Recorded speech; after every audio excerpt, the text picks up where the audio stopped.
calling, night, noon, and morning. Tasty biscuit, just can't resist it. Tea time calling, night, noon, and morning. Tasty biscuit, just can't resist it. And you can dunk it, you lick it, you taste it, you spin it, you twist it, you can mix them all together. It don't get any better. You can dunk it, you lick it, you taste it, you spin it, you twist it, you can mix them all together. It don't get any better. Anytime, whatever time. It's tea time. Whatever time. It's tea time. Snack on a delicious tea time biscuit anytime. It's tea time. You hear that? That's unlimited WhatsApp and Facebook messaging with Flow's unlimited super combo prepaid plan. Music to my ears. I can do everything in it? Yeah, all you want. Have endless fun when you activate a 7-day plan for just $25. Enjoy 10 gigs of endless data for all your pics, GIFs, stickers, voice notes, voice calls, docs, and even video calls. Do all you want with unlimited WhatsApp and Facebook messaging on Flow's unlimited super combo prepaid plans. Switch to Flow today. Conditions apply. So check it out.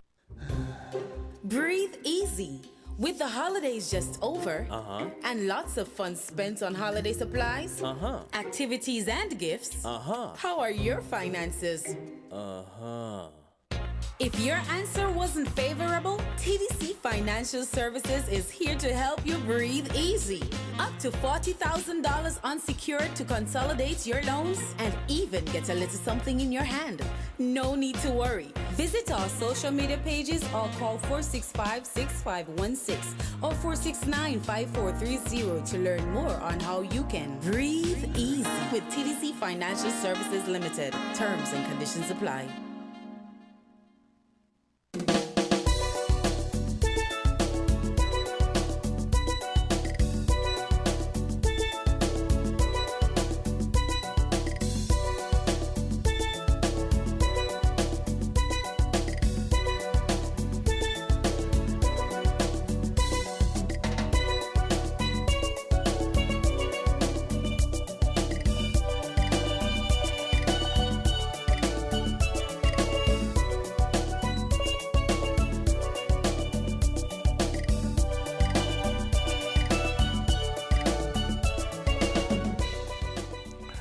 It's Friday, the 10th day of March, and we're in 2023, and you're logged on to WINNFM 98.9. For another episode of Voices, I want to say good morning, good afternoon, good evening to the many viewers and listeners around the globe in the various time zones. You are indeed tuning to another episode of Voices. My name is Socrates. I'm hosting today. And we have two very, very special guests in the studios with us. It's a double whammy, and I'm so delighted. It's actually, we're still celebrating the whole month of activities for celebrating women's achievement, accomplishment, and celebrating women. And this could not be better than having you two wonderful ladies in the studios with us. We are speaking, of course, of Mrs. Agnes Skerritt and her lovely daughter, Dr. Lisa Skerritt. And they're here with us today in the studios of WINNFM to talk about just about anything. Ms. Skerritt, let me talk to you first. Last time I saw you, it was at the Marriott.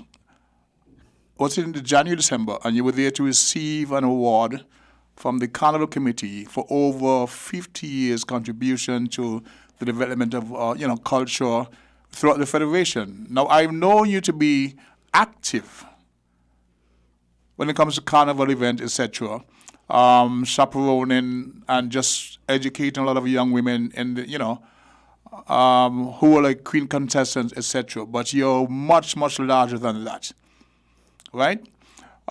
Your family name is actually synonymous with the social development of St. Kitts and Nevis. For those who would have interacted with you on a daily basis at your establishment on 4th Street, it was Kerry's Drug Store, a landmark. And your personality was the thing that shone through to everybody. Everyone that I know, including myself, just loved interacting with you, your hands-on approach to your customers in that daily one-on-one. What a personality. It's a pleasure and an honor to have you here with us in the studios of WINNFM today. At some point, we're going to open the lines for the public. Now, I'm have them have a little chat with you because this is really, really, really a wonderful thing. Dr. Lisa Skerritt, the daughter of this iconic person with us today, right? How do you feel today? Welcome to the studio with FM. I'm wonderful. Thank you so much for having us. The last time we spoke, we covered quite a variety of topics. We didn't have enough time. Today, we're going to just sail through. We're going to break just about every 15 minutes for giving credit to our sponsors. But then, if you're able to stay throughout the length of the program, that would be wonderful. Yes, absolutely. Okay? Lady Skerritt, the microphone is yours. The audience is yours. Say good morning to your guests, your friends, your fans around the world. It's all yours. I'd like to give a good morning and a blessed day to all my old customers, my family, my friends, and anybody listening to this broadcast. Blessing. For starters, Dr. Lisa Skerritt, your turn. Well, I would just like to say hello to everybody and happy Women's Week. Women's Week celebration. It could be the whole month with you guys are here. Really, it should be, really.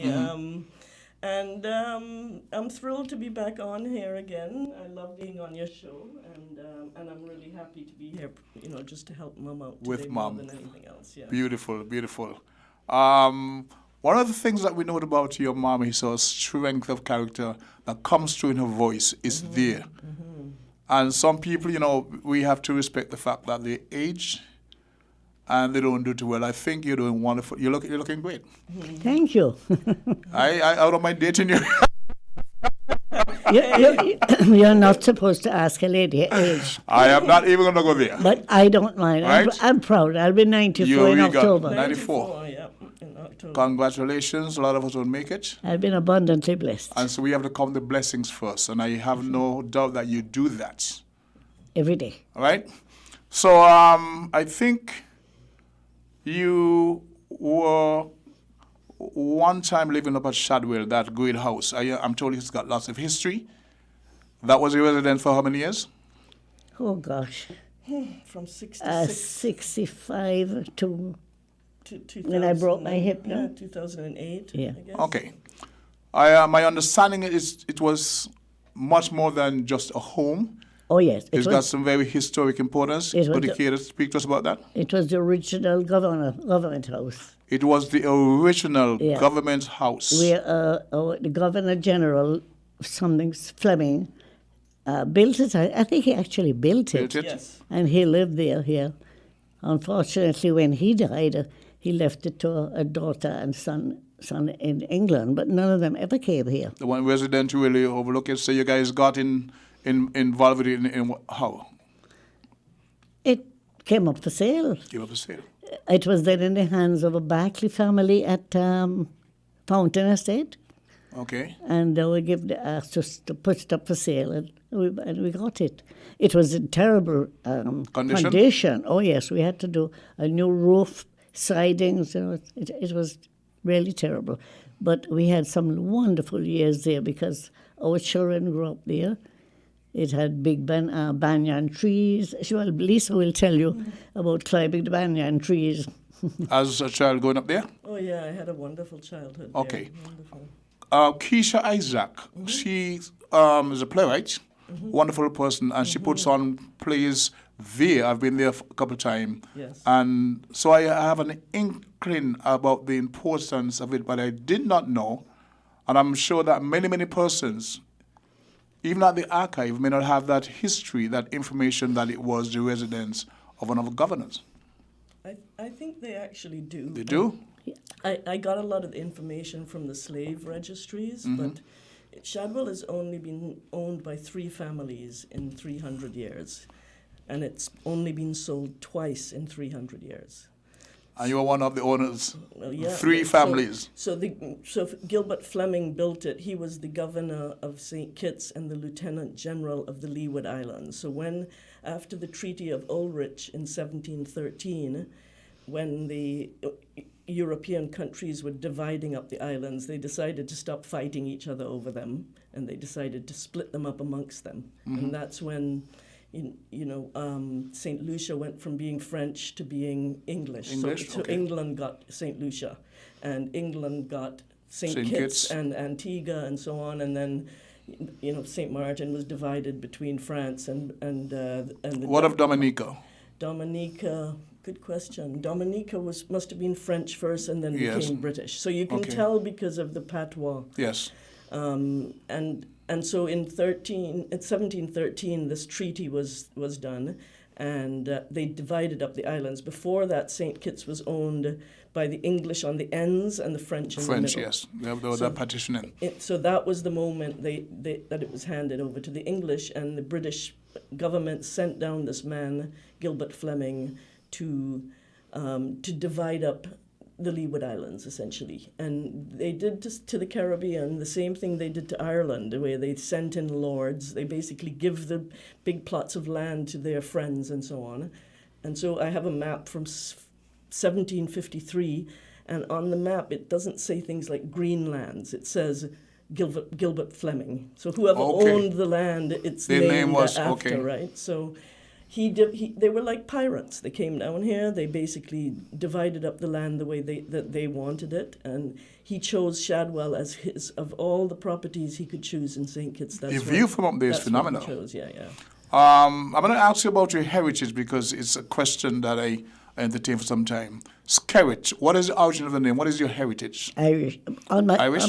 I'm Irish by osmosis. Osmosis. I'm Skerrit by osmosis. By osmosis. I got married to a Skerrit. Yes, I recall a gentleman. He was a photographer also. Yes. I recall a gentleman. And a pharmacist chemist. And a pharmacist chemist. Yeah, we're going to come to that because that's what a lot of folks know you as, a pharmacist on 4th Street. You can find it here with it. Go to Miss Skerrit. Mm-hmm. Go to Skerrit Drugstore. And so we are speaking with Miss Agnes Skerrit, the former owner proprietor of the Skerrit's Drugstore, that establishment on 4th Street. I am sure you've not been seen quite a bit in public of late, but we are so happy to be hearing from you. And you're accompanied by your daughter, Dr. Lisa Skerrit. So you go way back into medicine, right? Mm-hmm. Yes, but my daughter, Dr. Lisa Skerrit, does not believe in my kind of medicine. She has another different kind. Yes, holistic. Yes. I believe in it. I just think there's a place for each type. That's to just clarify. So you've had discussions on this? Lots. We talk about stuff like this all the time. Okay. Let's segue. Let's go back to, I mentioned the last time I saw and spoke with you was at the Marriott where you were receiving that award for your contribution to the development of culture in the Federation. Yeah, don't forget Basil Henderson. Basil Henderson. Well, that is why you're here, because of today. So you go ahead. Speak about your interaction, your interest, what got you involved in assisting. You were one time a carnival committee chairperson, right? Yes. That's a chairman. So we've had 2 female carnival chairmen, so to speak. Chairpersons. And you were the first. I was the first. You were the first. Yes. Okay, talk to us, please. I was the president of the carnival committee, the whole committee, but then I preferred the Queen Show part of it. Mm-hmm. So after 3 years, I asked them to vote for somebody else as chairman of the whole committee. Well, I became chairman of the Queen Show committee. Okay. Who was that person who got that honor to be the chairman of the whole committee? After me? Oh, gosh. You're taking me back 60 years or something like that, Yeah, too. you have a great recall. I don't recall who came Okay, no after problem. me. It might come to me. All right. Well, what about Barker? Al Barker. Al Barker, what role did he play? His role is mainly overlooked as a person who made major contributions to the development of carnival. Yes. That's a shame. He not only was on the committee, but Al has been known for his dancing classes and things like that. He's a great dancer, you know. One of the last times I interacted with Mr. Barker, I was standing down by the Pelican Mall, and he came and he gave me a check. He says, "This is not for the Calypso tent. This is for you and what you're doing for Calypso and culture in St. Kitts." It brought tears to my eyes. Well, right? you know, his brother, I think Tony was his brother. He had a brother called Tony who was I think he was our first Calypso king. Really? Yeah, I think so. We're going to talk some more, man. We're going to get some history yeah, here. Yeah, that's way back in what? 56? Off the top of your head, can you say how many persons you were instrumental in capturing the Queen? Queen Club? Yeah. It was so many of them that after a while people said they only had to hear Mrs. Kerry. But I mean, we've had some wonderful ones. You remember, what's her name now? The Atherton girl? Margaret? Yes. Margaret She Atherton? was so popular in her singing that the moment she walked on the stage, she had the show. Okay. I recall her very well. What about Hazel Brooks? Yes. Hazel Brooks was national. Was national. Yes, yes. Was she our first national queen? National. Was this after 67? Was National. that after 67, Mum? In my opinion, National Carnival, to me, is almost a blot in our history. Okay. That came out too much politics involved. Yes. It was a bad time. We had two carnival committees to carnival. One was this and one was that. We had one in the park, that National Carnival Committee, and then you had Christmas festivities in the boys' school. Yeah, I don't like recalling those bad times. I like to think of the wonderful times we had and the wonderful queens we had. She's a glass half full kind of gal. Not a problem. What about Mr. Basil Hendrickson? Oh, well, and the role he played? Basil was a moving force in everything in St. Kitts. And he never made a move until he came and discussed it with me. With you? I was one of his drones. Drones? Yeah. Your contribution? Or queen bee, maybe I was a queen bee since I'm not a male. But he had the interest of St. Kitts at heart so much. Anything that would uplift the country, uplift the young people, take the 4-H I recall being a member of the 4-H in Sandy Point Branch. Oh boy, the 4-H con. That has produced so many wonderful Leaders, people. Yes. Yeah, and he was a very strict disciplinarian. Oh yes. I recall a gentleman, but I recall my first interaction with him was when I was a member of the 4-H. He did come to Sandy Point and address the group in down there. Yep. But I've heard his name mentioned in carnival related issues, same as yours, like synonymous. So you worked together for a number of years. Yeah, he came to me and discussed it, and he wanted to start a committee, and that was way back in 55, because our first carnival was 57. Say again, 90 when? 55 or 56. 67 years ago, I was born in 55. So I should have said before you were born. There you go, I was born in 55, so 6 or 7 years ago. I don't think Basil ever made a move unless he came and discussed it with me. That's a lot of respect. We had a wonderful repartee, wonderful relationship, because Basil was so interested in uplifting the young people, not only St. Kitts, young people, but the whole of St. Kitts, but he was really for the young people. And the strict disciplinarian, as you said, very strict. Okay, so your contribution would have impacted the social life of St. Kitts. Oh dear. In so many ways. Your contribution as a philanthropist, etc. What would you say you prefer to be like your legacy you're remembered by? My first thing I would say is I've always been for the underdog. I've always wanted to uplift people. I see too much of it nowadays. We cry down each other. And there's a big fight who has the biggest house, the biggest car, the most crystal, the most that. It was not like that years ago. It was like the African, was it an adverb or proverb? It takes a village to make a child. It takes a village to raise a child. Yes. Mr. Hodge, I remember one day I was in the drugstore. This is apart from what we're talking about. And a woman brought one of my daughters in to me in the drugstore, holding her by her hand. Miss Garrett, your daughter was in the square with some other girls, and they were teasing. A gentleman passing through had a nickname, and I know you wouldn't want your child in. That was the sort of relationship we had in St. Kitts years ago.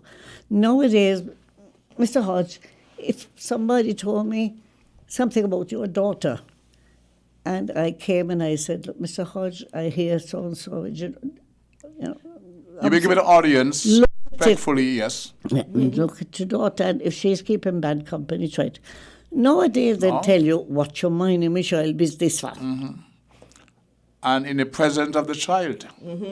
And the child will tell you all kind of nasty things because sadly, the way we've had too many children raising children who didn't get the discipline as when it was growing up, where it was good morning, good afternoon to every adult on the street, and every adult. As a matter of fact, in conducting my tours, as you may know, I'm a tour guide, especially going through Sandy Point. I said I was born and raised in Sandy Point. In one of the streets of Sandy Point, you had to say good morning, good afternoon to everybody who passed. If you did not, they would smack you. And by the time you got home. And let me tell you something. If you knew that your mother and that person were not talking or quarreling, you could still pass her, you know. No, you couldn't. You could not. You still had to show that person some sort of respect. I tried it once. I tried it once. But when I mentioned Sandy Point, somebody said, "Are you from Sandy Point, Miss Kevin?" I grew up in Sandy Point. You grew up in Sandy Point? I was born in St. Peter's. In St. Peter's. Yeah, right. Monkey, you know where Mr. Bart has a business up opposite the playing field? Bass. I mean. Yes. That's where I was born. But you were raised in Sandy Point. From the age of about 3 or 4, yeah. There's a very popular phrase today, SB you're from SB with the best B. A lot of prominent families that live in Boston, the Malaloos, etc. The Manchesters, yes, are from Sandy Point. The famous Tom Manchester. Thomas Manchester. And as a tour guide, this is a history that we more or less gloss over. But it takes persons like yourself to bring us back to reality, how things were, how we were raised as a people. I'm happy to tell the tourists, this is how we are as a people. Very respectful. We're not servile, but very mannerly. Yep. And I mentioned that in driving through Sandy Point. So I'm happy to hear that you are from Sandy Point. But another thing that's very important that I would like to mention, Tom Manchester, who was considered, he was mixed, but he didn't know it. Let's call him a white man. Okay. And a cousin of mine, Alvin Ribeiro. I remember Tony. Tony's the uncle. Son. Tony's uncle. His uncle. Also from Sandy Point, yeah. They both had sugar estates. And they were the ones that came up to town to meet with Dr. Sebastian's father to form a Workers' League? Bonus for people at the end of the crop and things like that. Of course, there were pariahs after that with the other estate owners. But initially... But they saw the need. And that was I think that might have even been the form of the labor union. That became the Workers' League. The Workers' and then, Labor Union on Church Street. It morphed into the Labor Union. With Dr. Sebastian's father, What's his first name? Alvin Ribeiro. Sebastian. Cuthbert. That was a doctor. That's father. The doctor. I don't remember what his first name was. I have his name on the tip of my tongue, as I call it. But we do have to break for station break at the moment. Pinwheels. Yes, and when we return, we'll continue our discussion with the Skerritts, Ms. Agnes Skerritt and Dr. Lisa Skerritt, her daughter, who are gracing us in the studios of WINNMedia 98.9 on this Women's Week Day, the whole month. We're celebrating. So, downtown, sir, we'll be back. TDC for service, TDC for quality. TDC your company, TDC for service, TDC for quality. TDC, your company. Together we succeed, building our strong community, pressing onward to our destiny. One love, one family. Together we succeed. Let the whole world see. Yes, this is 50.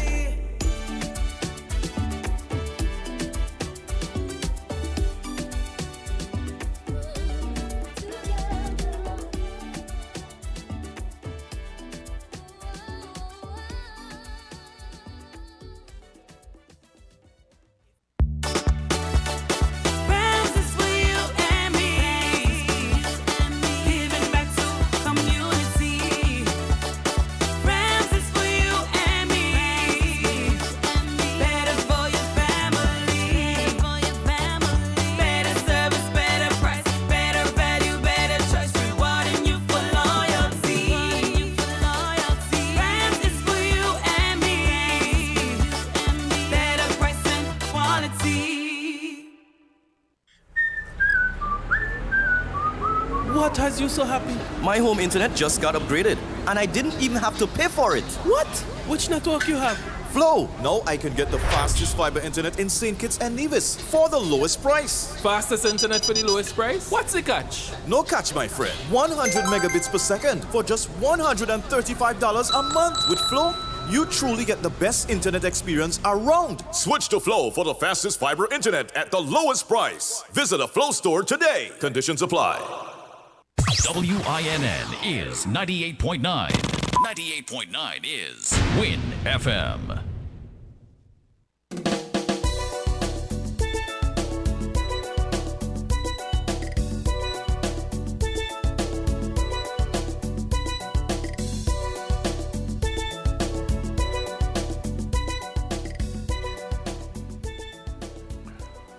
Welcome back to the studios of Win FM 98.9. We are in the midst of another episode of Voices. My name is Socrates, and with me in the studio today are two very special guests in the persons of Mrs. Agnes Skerritt and her lovely daughter, Dr. Lisa Skerritt. Now, Ms. Skerritt, we know you've made a great impact, your family, on the development of the Federation. What are some of the charities? I know your name was mentioned with the Children's Home. That's one that I know that you would have made contributions to. Are there any other charities that you would have impacted? I would say the handicapable. The handicaps. I don't use handicap. Handicapable. Okay. Go right ahead. Because years ago I was in Toronto and I went on Ella Fitzgerald's show. And while I was there, I saw a family bringing a man to the show. No hands, no legs, in a wheelchair. Mm-hmm. And I said to myself, people up here don't hide the handicapped people. I have found a 14-year-old boy locked up in a dark room. Hidden away from the public. In a woman's petticoat. Here in St. Kitts? Of course here in St. Kitts. I haven't gone anywhere else to find them. Okay. I don't know if you know, but I actually employed a blind young man in Scary Strokes. I remember him. What a wonderful young man. I remember the gentleman walking down 4th Street with his cane, etc., etc. Yes. Seen him in, yes. That's correct. And sometimes F.L. Burrin would come and pick him up. You know Mr. Mr. Burrin and his wife. Yes. Yeah, and he was a wonderful young man. Wonderful. Within days of working with us, I only had to tell him where everything was, and I could sit at the typewriter, type the prescription label, and ask him to pass it to me, and he'd pass me the right What a one. thing. I saw it, but didn't really recognize what it was. Yes. Yeah. And this is before Braille was written on the labels. Really? So No Braille, he no. had to memorize where every Yep. single thing was. I just had to take him and say, okay, here you go, started, ampicillin 250, ampicillin 500, and you only had to tell him something once. And Mr. Hodge, you only had to speak to him once 6 years ago, and if you came into the drugstore that morning, he said, oh, Mr. Hodge, how are you? Recognize your voice. Yes. I can call you Mrs. Skerritt, but you don't have to call him Mr. Hodge. Socrates will do. That's how she knows you. It's her brain does. Yes, okay, not a problem. I've known you as Mr. Sylvester Hodge for so That long. is correct. Donkey years, so to speak. And when she first said it, I was like, what's she doing? Is she making a mistake? No, she didn't. Okay. I used to go to buy those pens where you had that string Yeah. to hang on your neck. I used to go to buy most and many things.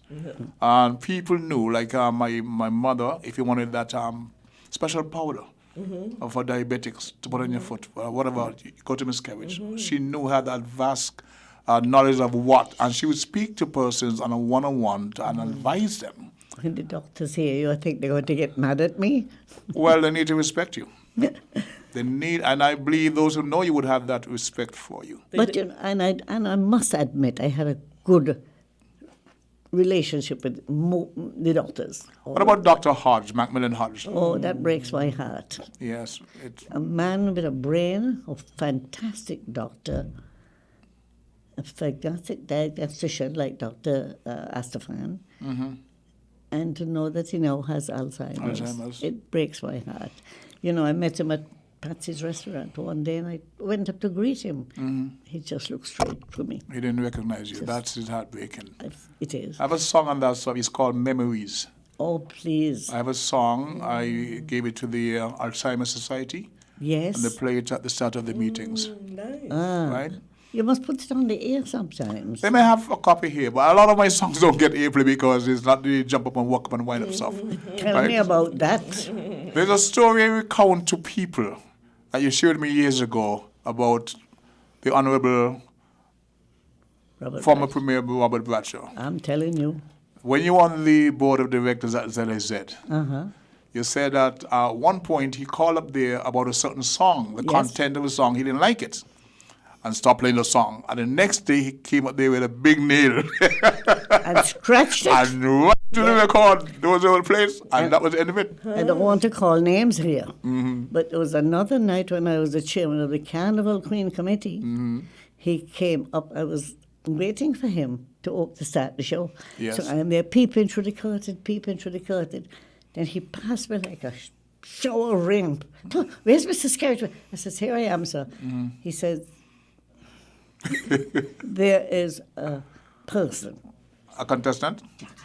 Who sings a calypso about Mrs. Santa Claus.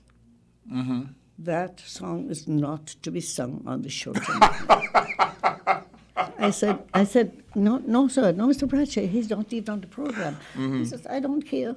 When I leave here, I'm going straight to the ZIZ booth and tell them the moment that person appears on the stage, the show must be cut off the air. Wow. Oh, yes.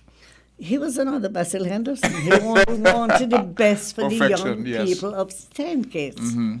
There were folks who had an issue with his position on television, because of the filth he would bring to our young nation. They didn't quite understand. Today, they see the filters were really, really needed. But still not as bad, but the vulgarity that are filtered into your living room by television, he was against that. Well, when he was started ahead to of go his to time. England to talk about independence, we were all told, what's independence? We're too small for independence. And look at what has happened today. Yes. There are really people like him and Mum and so on that were ahead of their time. I find it interesting. We were just talking about this the other day. We created in the Caribbean, in our diaspora, twerking and walking up and so on, right? I ain't talking about twerking. What are you talking about? But what they call twerking, right? Yeah. We create that came from our culture, which came from the African culture, right? But for decades, we danced like that in the streets with each other, with our parents, with our cousins, with everybody, and it was never vulgar. It wasn't vulgar. It was fun and it was family. It wasn't vulgar. The Americans and the you Europeans mentioned the take family aspect of it. Yeah. Where your parents or whatever, they line the streets and they look on. And they actually, I won't say applauded, but they understood it because there was no vulgarity we see today. And they were even jumping up with us sometimes, you know? I mean, we would leave church on the night before Christmas, in midnight mass, and Rosie Cameron would have a party at her house there at the square, and we would leave church at 1:30, 2 o'clock, and go over to Rosie's partying. One time I turn around 5 a.m. and look who's dancing next to me. This woman right here. And so, we had a way of, to us it wasn't vulgar, it was fun and really clean fun. And then the Europeans and the American rappers and so on, they took it and they turned it into something that's so vulgar, Cardi B and so on. And now it's come full circle back to us, and our young people are now being influenced by the Americans and the Europeans who took our idea and vulgarized it. There was issue. I'm going to come back to you, Ms. Kerritt, about the Catholic Church, because I know when it comes to the Catholic Church, you were down for the center in that organization. A few nights ago, Chris Rock ate his response more or less to the slap by Will Smith. At the end of his program, he said the reason why he didn't respond is because he have parents who told him never to be seen fighting in front of white people. Oh dear. But at the same time, the same Chris Rock and others denigrate black women in front of the whole world. They disparage them, they speak badly of them, and they call them names. I have a problem with a woman calling a man, anybody calling a woman a B word. I had a girlfriend some years ago who told me, I'm a B. I said, no, you're not. I'm a B. She said, no, why? And I said, I don't deal with B's. And I had to explain, you have to respect yourself. So while he's saying that we're told, his parents told him not to fight in front of white people, you are denigrating and disrespecting your very own black women in front of people. So the Cardi B's and those who can say it with their vulgarity, which, as you mentioned, our young people have adopted and feel that's the norm, it's just sad. It's very sad. Very, very sad. Mr. Sorry. Anyway. Socrates. Yes. I find in St. Kitts, I can talk about St. Kitts because it was this way I've lived all my life. Okay. Women are not women's best friend. Some of us are not. You can have a very good friend, a helper, somebody that is there for you when you're in need and things like that. But majority, we're just looking at each other to who has the biggest car, the biggest house, the biggest this. We're not very kind to each other. It's a change in our culture. We're not kind to each other. And if they all read the Bible and talk about the Bible so much, there was one phrase I always remember what Jesus told us. Love each other as I have loved you. So if you love Jesus, you must love your fellow man. The dress wear in church today is not as it was in the days that you attended church. Talk to me about the Catholic Church. Right? We're going to talk to like 1:45. Take a break and then open up the lines because I know there are folks out there dying to engage you in conversation. But let's talk about the dress wear in church today as when you were most prominent in the church. Well, I don't think it happens so much in the Catholic Church, I have to say. It's more of the other churches that women are dressing like that. I mean, the women that are going to some of these churches are dressing as if they're going out to a party at night. Somebody's at KFC? Legs on ties? Yeah, exactly. So we seem to have missed the point.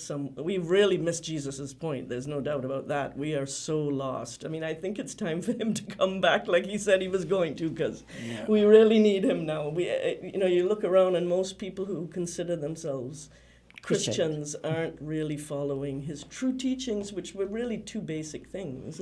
Love one another as I have loved you, and don't judge. Those two things, they're so simple, they're so basic, and if you just followed it from your heart, then most of the words coming out of your mouth probably wouldn't come out of your mouth, is how I feel about the average person.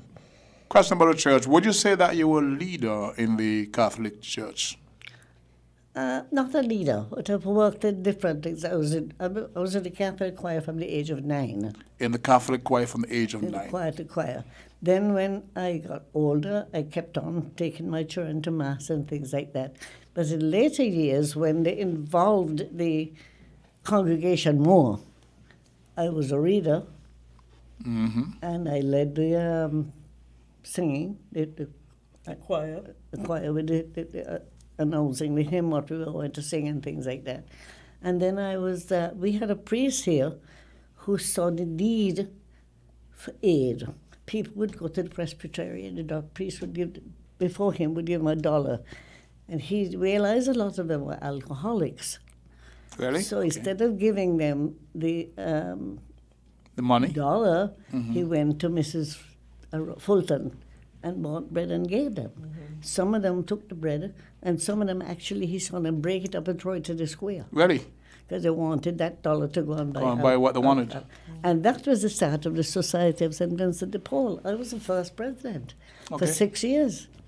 And we gave food passage, we made up little food packages. That was a charity created by the church to assist. Yes, but the tenets of Society of St. Vincent de Paul, you do not only give to Catholics.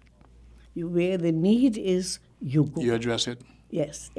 Okay. And some of the other churches would ask me things like, why are you all giving these people a package? We give them one. You give a pound of rice, a pound of flour, a pound of sugar, a couple of boxes of batches, a couple of tea bags. That would last them for half the week. So what they got from us came in to finish up the rest of the week. A pound of sugar would last an old lady or 2 people in one house a week. The rice, maybe 3 meals. but what about the rest of the day? So it became, actually, it's wonderful to see that they're now united, because there's a soup kitchen down at Bayroad. On the Bayroad, yes. Where all the churches have now divided, the 4 big churches: Anglican, I didn't know Catholic, that. Methodist, Moravian, and the Salvation Army. I didn't know that. And yeah, they all do a soup there. You can get a soup there. Yeah. I think they do about 150 people a day. Really?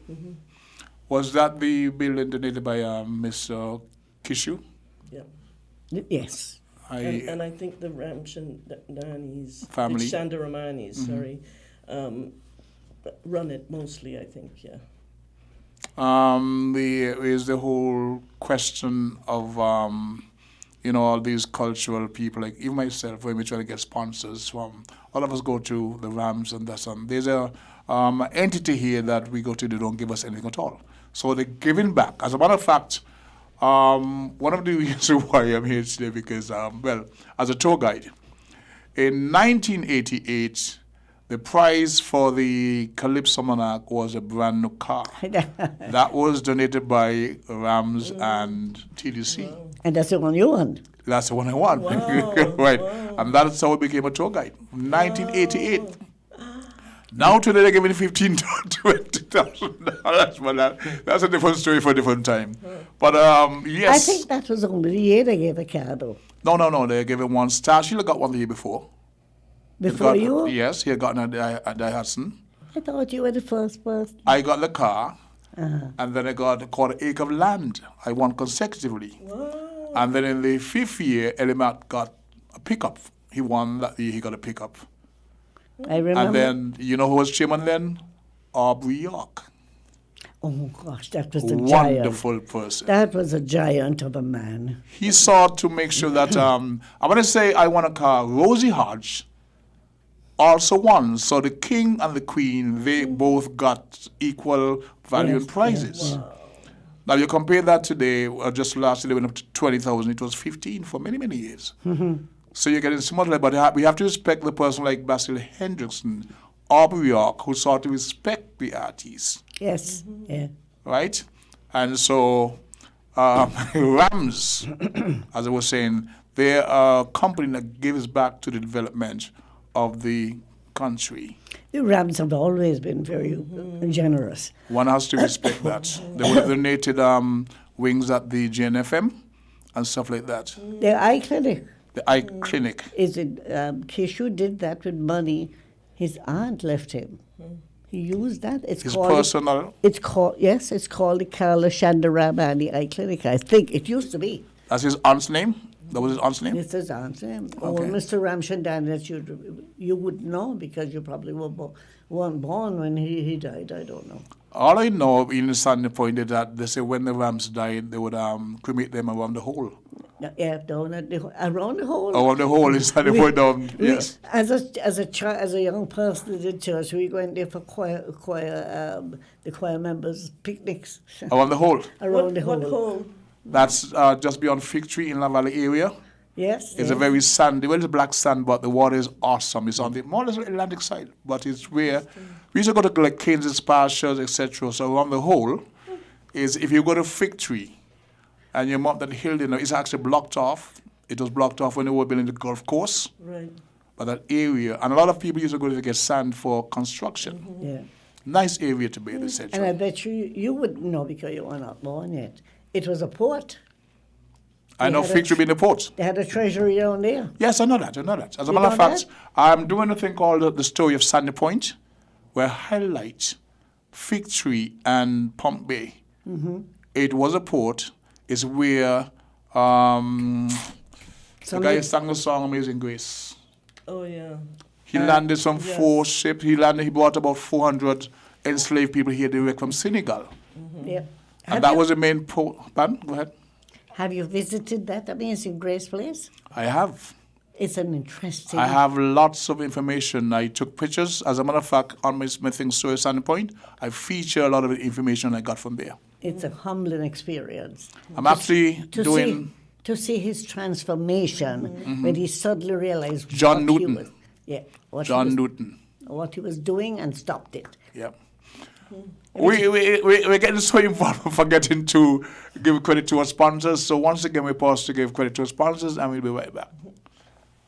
See, this is when you have a wonderful Tea time, calling night, noon and morning. Tasty biscuit, just can't resist it. Tea time, calling night, noon and morning. Tasty biscuit, just can't resist And it. you can dunk it, you lick it, you taste it, you spin it, you twist it, you can mix them all together. It don't get any better. You can dunk it, you lick it, you taste it, you spin it, you twist it, you can mix them all together. It don't get any better. Anytime, whatever time.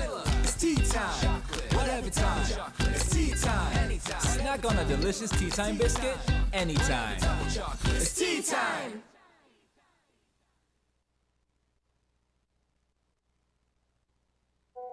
You hear that? That's unlimited WhatsApp and Facebook messaging with Flow's unlimited super combo prepaid plan. Music to my ears. I can do everything in it. Yep, all you want. Have endless fun when you activate a 7-day plan for just $25. Enjoy 10 gigs of endless data for all your pics, GIFs, stickers, voice notes, voice calls, docs, and even video calls. Do all you want with unlimited WhatsApp and Facebook messaging on Flow's unlimited super combo prepaid plans. Switch to Flow today. Conditions apply. So check it out. If you need protection, you need one who you can trust to secure your investment. You need one who'll do you just. TDC Insurance, you're the one that you can trust. TDC Insurance, you're always safe with us. TDC Insurance is your go-to insurance company for all your insurance needs. We take pride in offering you the best solutions and ensuring our customers are fully satisfied. TDC Insurance, we take good care of you, guaranteeing you peace of mind. You're always safe with us.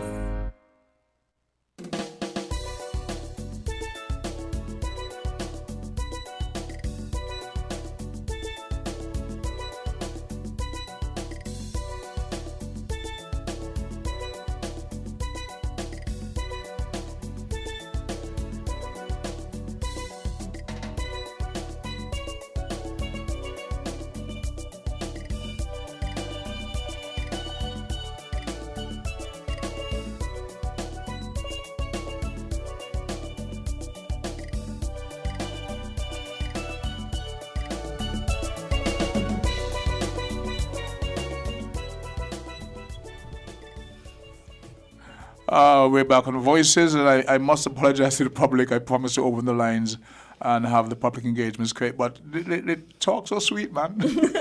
Right, we have a note here from Navigator. You may not know him. He's a Calypsonian, a soldier who got injured.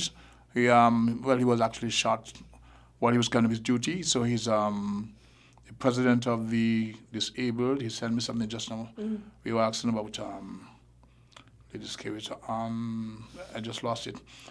Matthew Sebastian was the name he mentioned. He wanted to. We were trying to find the name of Dr. Sebastian's his father, and he says he sent me. I'm trying to find it. So people are listening.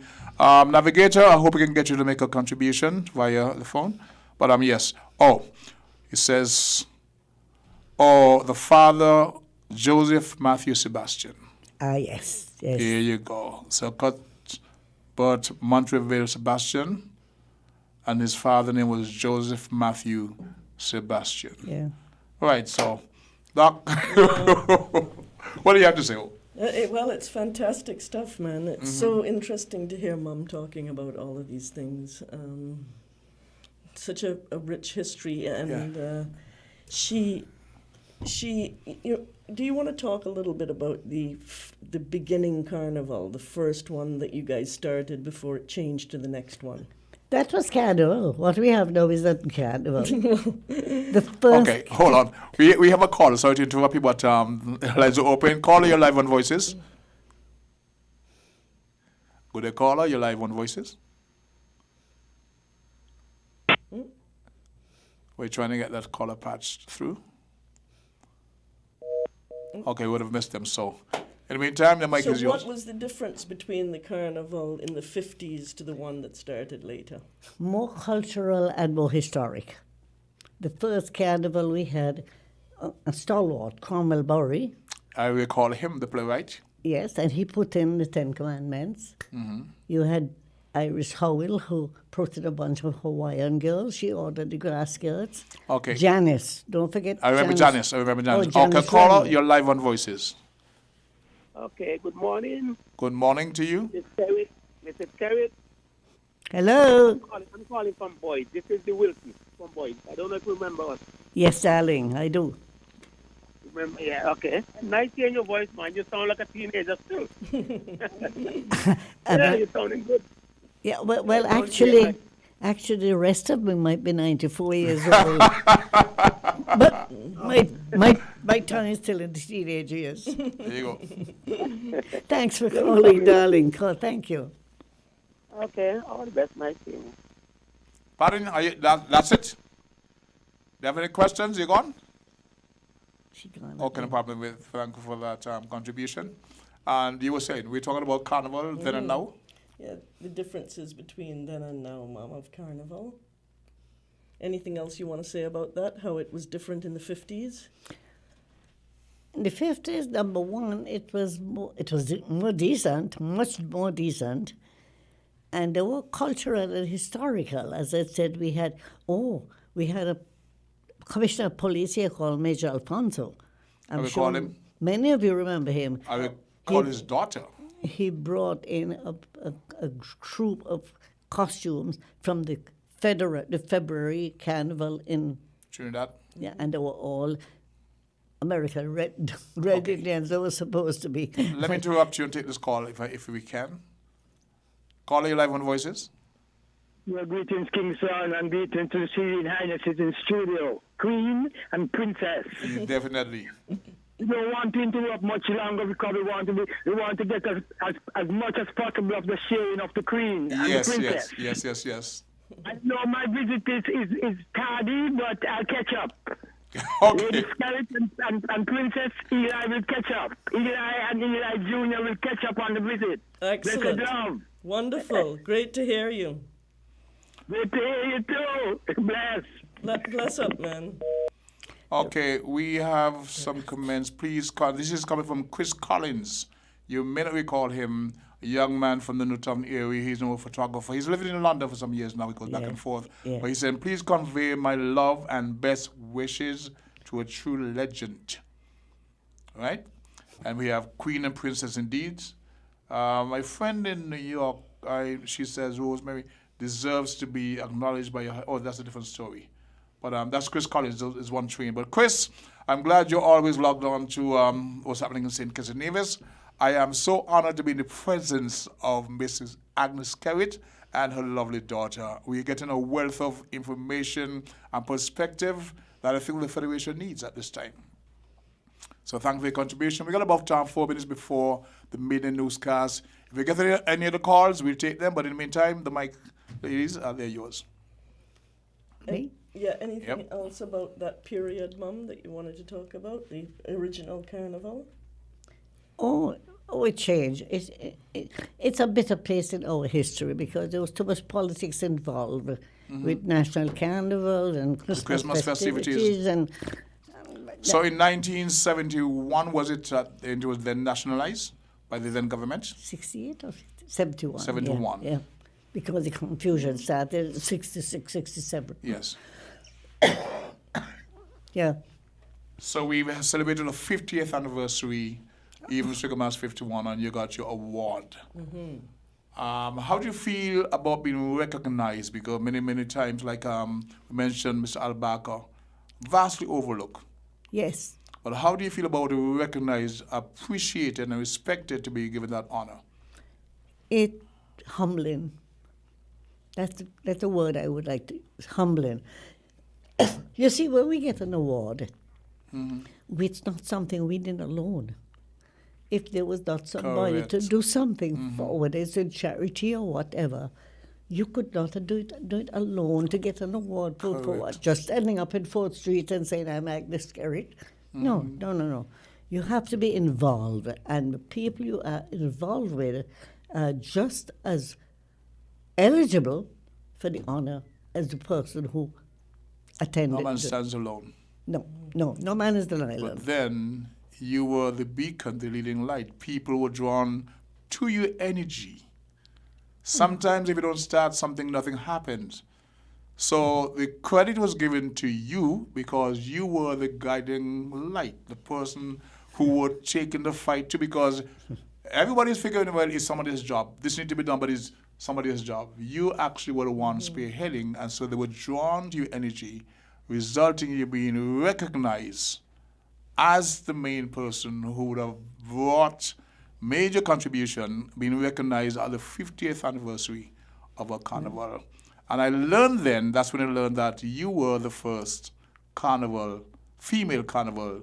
Because she was the chaperone for the Queen. Many she queens. has traveled all over the place to all these Miss World. And, you know, she met Bob Barker and all these people, you know, that are these famous people because she was traveling with... He was a television he had personality? The Price is Right. The Price is Right. Forever, okay. like 40 years or whatever. All right. It was him, The Price is Right, right? And then he also did the Miss Universe or whatever. He was the MC or whatever it was, yeah. Well, I'm ending a funny note. One of our national queens went to New York to represent the Federation, and asked her where she's from.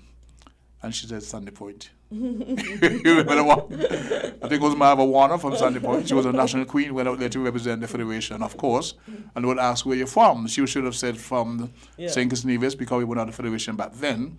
And she said Sandy Point, and they never let us live it down. All your Sandy Point people. People must have been looking on their map for a country called Sandy Point. Which country is that? It must be a new country. yes. But this brings out, it's been a very nice chit-chat going down memory lane. But of course, the honor is given to you, Miss Agnes Skerritt. It's lovely to see you, and I'm hoping that we can stay until the duration of the show, which is at 1:30. We do have to break now for the midday newscast, and we'll be back in about 20-25 minutes. That be okay? Okay, yeah. If you say no, she's fine. She's fine? Okay. She's good to go. Mr. Trent, take it away for the midday newscast. You found the sound. 98.9. Win FM.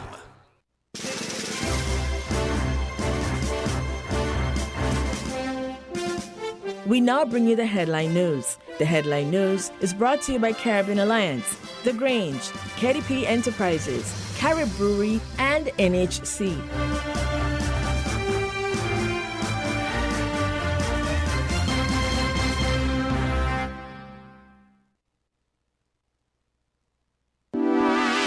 Shipping your cargo shouldn't be a hassle. It can be as easy as a single call to Amerijet International, your worldwide cargo transportation solution. We provide all the services you need to ship your goods anywhere in the world, whether your shipment is fresh, frozen, large or small, alive or hazardous. You can count on Amerijet to deliver it safe and sound. Amerijet International, by land, sea or air, we get it there. For more information, visit us online at www.amerijet.com or call us at KDP Enterprises at 466-9595.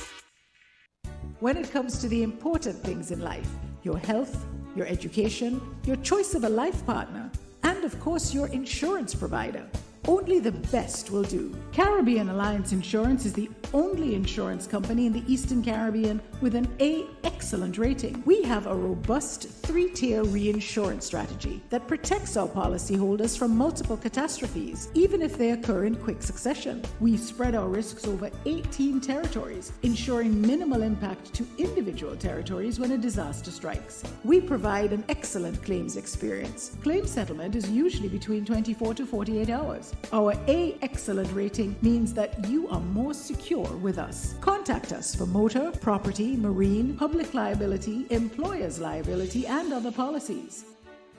Delisle Walwyn, people you can trust. Local agent for Caribbean Alliance Insurance. Tomorrow secured. With over a century of perfection behind the Mackeson name, a smooth blend with perfect balance and richness. It's no wonder Mackeson Triple Stout has a legacy of perfection. Enjoy the world over. Introducing our new look with the same great taste. Mackeson. All hail the king. Please drink responsibly.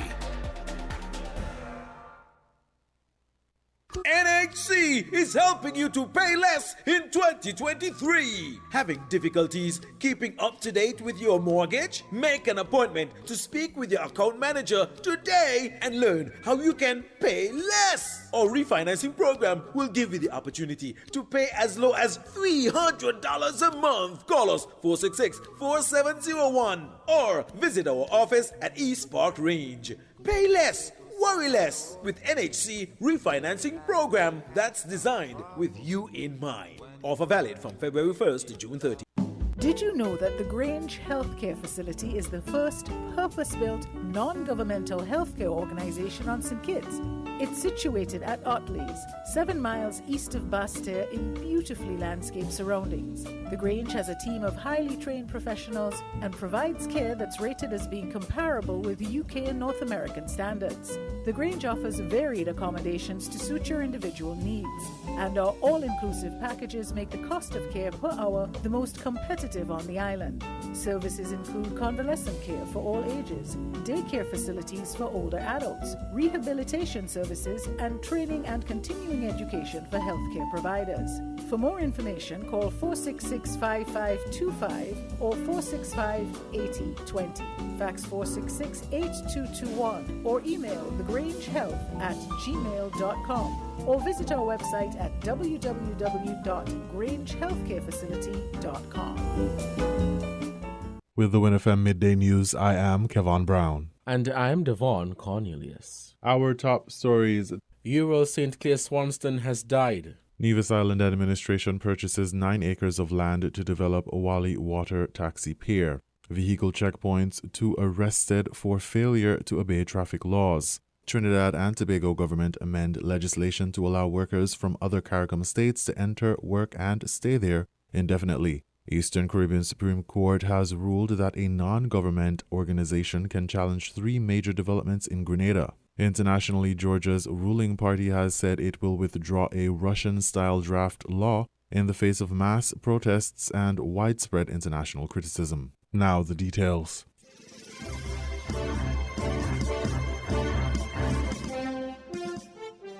Nevisian politician Mr. Euro St. Clair Swanston has died at the age of 86.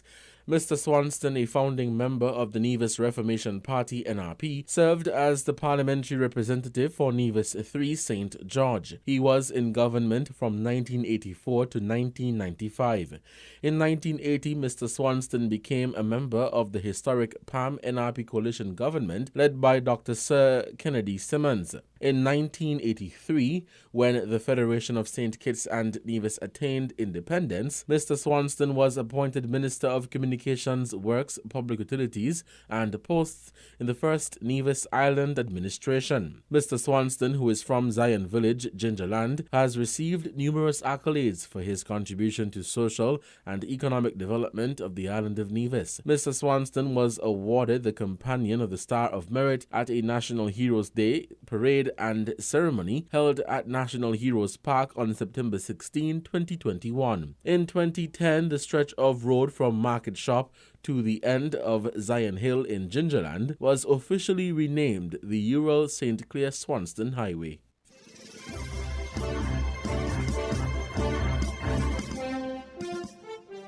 Premier of Nevis, the Honourable Mark Brantley, confirmed the Nevis Island Administration's purchase of about 9 acres of land from the Yarwood family to create a facility that would allow for parking, attendant services, security, lighting, and other additional services for the Owali Water Taxi Pier. Minister of Infrastructure in the Nevis Island Administration, the Honourable Spencer Brand, is leading the charge with the project. During the Wednesday, March 8th edition of On the Mark, the Premier of Nevis and construction for the reception and ticket area at the Owali Water Taxi facility has begun. Those who pass by will also notice that the reception area, the ticket area, and all of that is now well on the way. I was very pleased to see that the roof now looks like it is headed to speedy conclusion. I know a lot of work has already been done on the interior, and I want to thank the contractors who have been there working diligently. I myself was concerned because the contractors, of course, had put up some very high barricades around their construction site, and I couldn't see what was going on. But I did get the opportunity to do a tour a few weeks ago, and I realized that tremendous work and progress has been made. Premier Brantley also notified the public of the decision that had been taken concerning the boats occupying the plot of land opposite the pier. Those boats have been taken out and are parked across the road. The hours reported to us that the owners, some of them were paying rent. A lot of these look like luxury boats. Some perhaps would be used for deep sea fishing, but many of them, we are told, have also been boats that had been abandoned. I would want to say to the boat owners that we do not intend to inconvenience them unduly. And while the current space that those boats occupy, that those boats will have to be moved, that it is our intention to create some space for them where they can have their boats, and that space will be available as the current space is available at a rental fee, so that boat owners will have the ability to pull their boats out for service or otherwise. And so we intend to incorporate that as we build out the infrastructure there at Wally. Brantley said the Nevis Island administration had revolutionized travel between St. Kitts and Nevis with the construction of the water taxi facility. The figures, he said, have proved that the facility, quote, has become a part of the tapestry of Nevisian life and Kittitian life, end quote.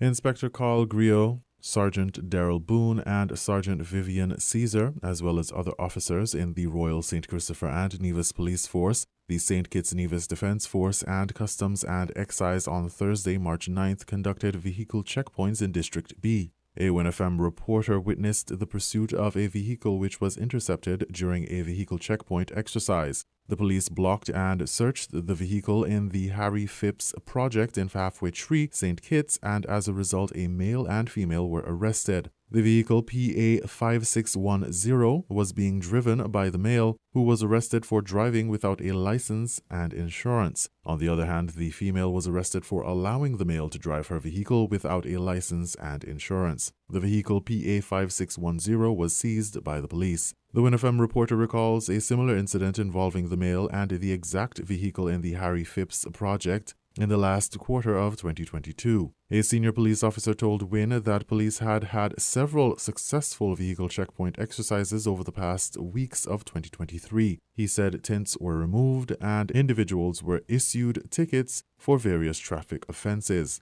Mr. James Sutton, during the Tuesday, March 9th edition of Policing with You, highlighted road safety and community policing as two of the 7 pillars that will guide the organization during his tenure as Commissioner of Police. Sutton informed the public that regular vehicle checkpoints would be conducted to prevent speeding and other traffic violations. Equally, the police high command said community policing is crucial, explaining that civilians, the police, and the government must collaborate, make suggestions, and voice their concerns, which will assist with decision-making.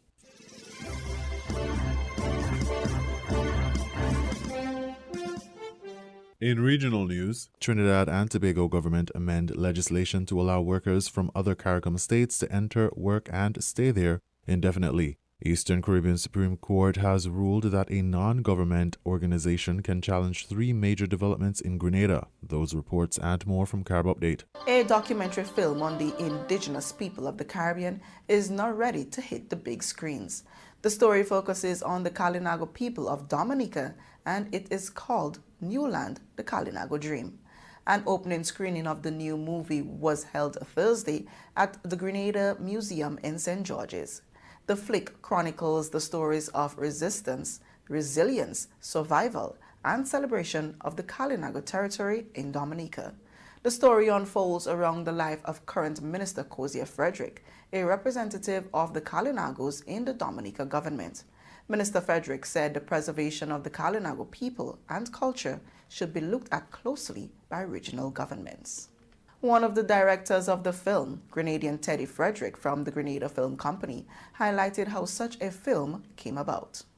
Frederick said he hopes to bring more stories like these to the big screen. Tom Heinemann from a German film company, Time of Motion, is the co-director of the film. Scores of students were among those attending Thursday's screening. The 35-minute film was done in collaboration with Teddy D. Frederick, a Grenadian artist and film producer, and German filmmaker Tom Heinemann and Joseph Sindelka from the Czech Republic, with research assistance from historian John Angus Martin. Leader of the opposition in Antigua and Barbuda, Jamal Pringle, says the country needs an urgent update on the situation with Liat, which went into administration almost 3 years ago.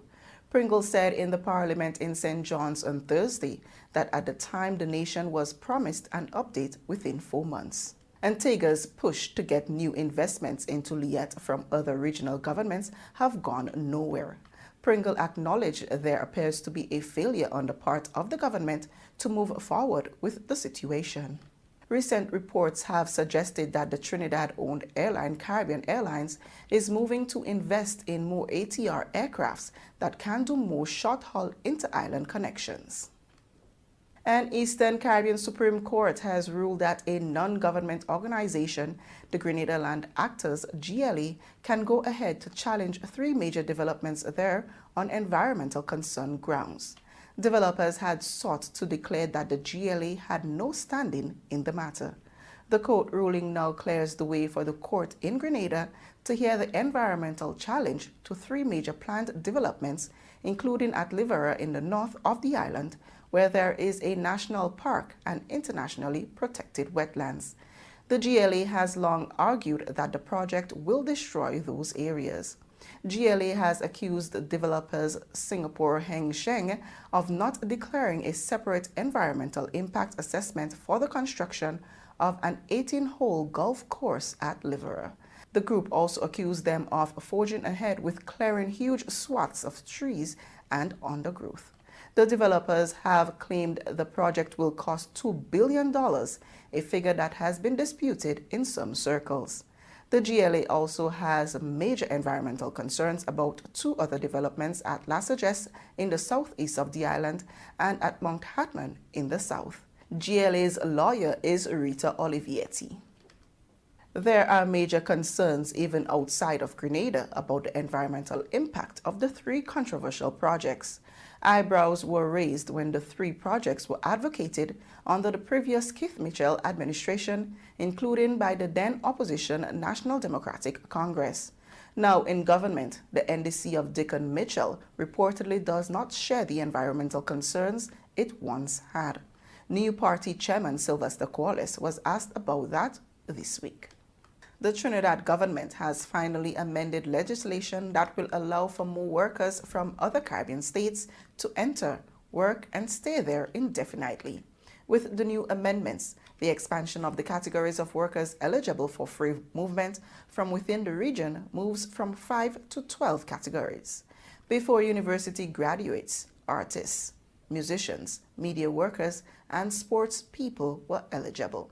Among the additional categories are agriculture workers and security guards. Other states in the region have already instituted those immigration policies in keeping with CARICOM obligations. In a statement, Trinidad's Foreign and CARICOM Affairs Minister, Dr. Amory Brown, said the amendments signal Trinidad and Tobago's ongoing commitment to the deepening and strengthening of the regional integration process.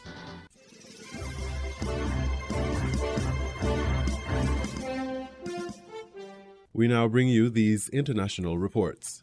Thousands of people have been demonstrating again in the Georgian capital, the 3rd night of protests, despite Georgia's ruling party saying it would withdraw a controversial draft law targeting organisations that receive foreign funding. The opposition says it will keep fighting against what it sees as Russian-inspired attempts to derail Georgia's pro-European ambitions. Our Russia editor Steve Rosenberg reports from the capital, Tbilisi. Outside the parliament, it was clear where most Georgians see their country's future. Clear, too, the results of people power. The protesters had won. They'd forced a U-turn. The ruling party had withdrawn the controversial Foreign Agents Bill that many here saw as a threat to civil society. And they accused their government of trying to move Georgia back into Russia's orbit. We don't really want to be part of Russia and everything they're doing. The whole Georgia is against it, actually. What do most Georgians want? We want more integration in Europe. This is our goal. This is our main request. This we want to be part of Europe. The scene earlier this week. Pitched battles by the Parliament building. Water cannon and tear gas to disperse the demonstrators. But it didn't stop the protests. And along with the EU flag, out of solidarity, the flag of Ukraine. The war there and events here have something in common. In many ways, what's happened in Georgia this week and what's happened in Ukraine are part of the same picture. Both these countries were part of the Soviet Union. And more than 30 years after the fall of the USSR, the consequences of that geopolitical earthquake, the collapse of the Soviet superpower, are still being felt across the region. In Ukraine, the Kremlin launched a full-scale invasion to try to force the country back into Russia's sphere of influence. It invaded Georgia too, more than a decade earlier. There are thousands of Russian troops on what is internationally recognized as Georgian territory. Russian aggression against Georgia and Russian aggression against Ukraine are parts just of the same picture of Putin's policy to restore his influence in the, his neighborhood and restore some new version of the Soviet Union. This week, Georgians have made it clear they want no part of it. Steve Rosenberg, BBC News, Tbilisi.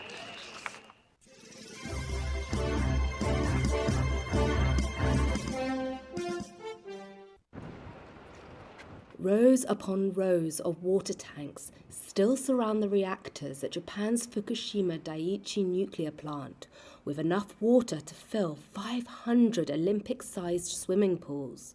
The debate over what to do with it, and alarmist talk about radiation, remain a headache for those in Fukushima trying to recover from the 2011 disaster. The water was used to cool the reactors down after a tsunami crashed into the plant, setting off explosions and meltdowns. Now, Tokyo Electric Power Co., or TEPCO, which runs the power station, wants to start releasing the water into the sea, potentially as early as this spring. TEPCO and the government say it is safe, treated, filtered and diluted, but it does contain traces of tritium, an isotope considered relatively harmless. Local fishermen aren't happy about that. They fear it could still affect the reputation of their industry, which is only just recovering from the disaster. Haruo Ono has been catching flounder, crab and sea bass in the area for 50 years, the third generation of his family to make a living at sea. He claims there's been insufficient communication about TEPCO's plan. I think it's still too early to release the water into the ocean. It's too soon. I'd understand if they discussed it with everyone beforehand, but they haven't talked about it yet, and they shouldn't just go ahead and release it into the sea. Officials say the tanks have to be removed for reconstruction. To prove how safe the water is, TEPCO has been raising flounder in tanks at the plant. They broadcast live feeds of the fish on a TEPCO YouTube channel. One TEPCO official who spoke to Reuters said they hoped it shows the water is safe. Here at the Marine Organism Breeding Test Station, we raise flounder and abalone with seawater, containing treated water and ordinary seawater. I think we are able to show that there is no change in how they are growing and the tritium concentration in their bodies. The release has also been approved by the International Atomic Energy Agency, the IAEA. But Ono and other fishermen like him aren't convinced. He says at 71 he will keep working at sea until he dies. But he worries about what's next for the ocean and his line of work. I can't recommend to my grandchildren to become fishermen. We just don't know what's going to happen in the future.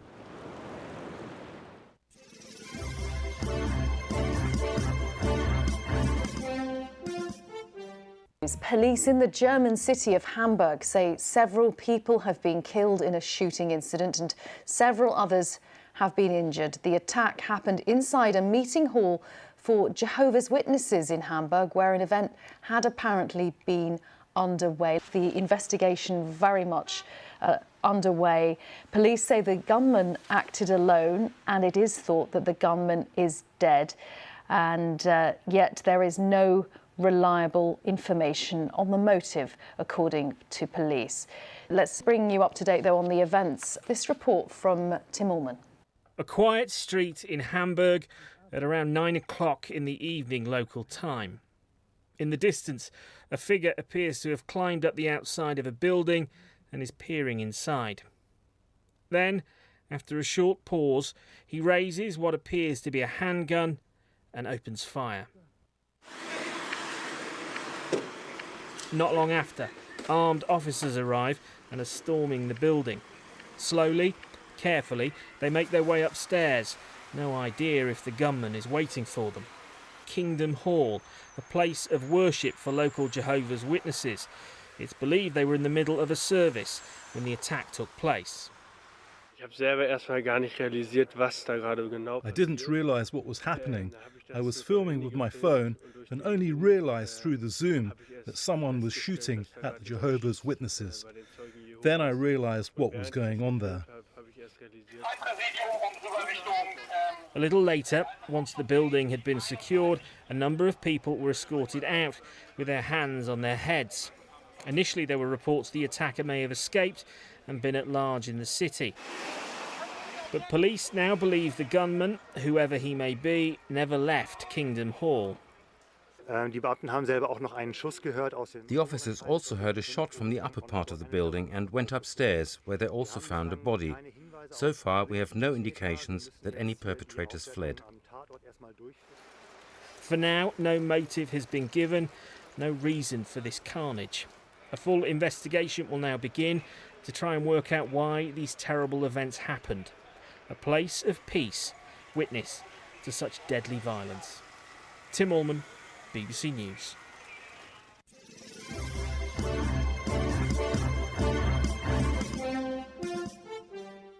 You were listening to the Midday News on WINNFM 98.9. The headlines? Euro St. Clair Swanston has died. Nevis Island administration purchases 9 acres of land to develop Wally Water Taxi Pier. Vehicle checkpoints, 2 arrested for failure to obey traffic laws. Trinidad and Tobago government amend legislation to allow workers from other CARICOM states to enter, work and stay there indefinitely. Eastern Caribbean Supreme Court has ruled that a non-government organization can challenge 3 major developments in Grenada. Internationally, Georgia's ruling party has said it will withdraw a Russian-style draft law in the face of mass protests and widespread international criticism. Thank you for listening.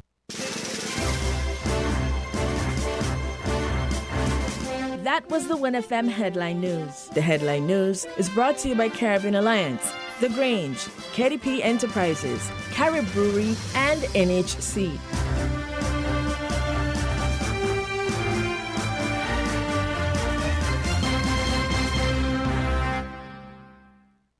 Did you know that the Grange Healthcare Facility is the first purpose-built, non-governmental healthcare organization on St. Kitts? It's situated at Otley's, 7 miles east of Basseterre in beautifully landscaped surroundings. The Grange has a team of highly trained professionals and provides care that's rated as being comparable with UK and North American standards.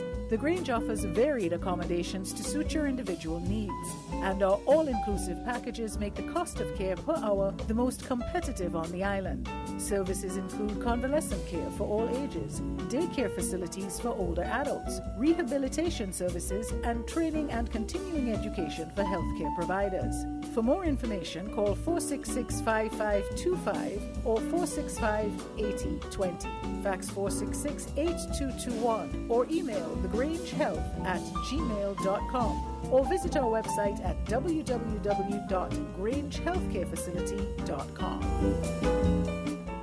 NHC NHC is helping you to pay less in 2023. Having difficulties keeping up to date with your mortgage? Make an appointment to speak with your account manager today and learn how you can pay less. Our refinancing program will give you the opportunity to pay as low as $300 a month. Call us 466-4701 or visit our office at East Park Range. Pay less, worry less with NHC refinancing program that's designed with you in mind. Offer valid from February 1st to June 30th.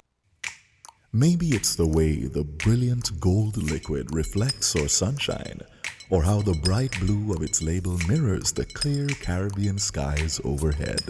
Maybe it's the fresh, crisp taste of this beastly cold beer on a scorching hot day. Maybe it's even the way it brings us all together. But one thing is for sure, Carib is very much a part of who we are wherever we're from in the Caribbean. Carib, it's the way we play. Drink responsibly.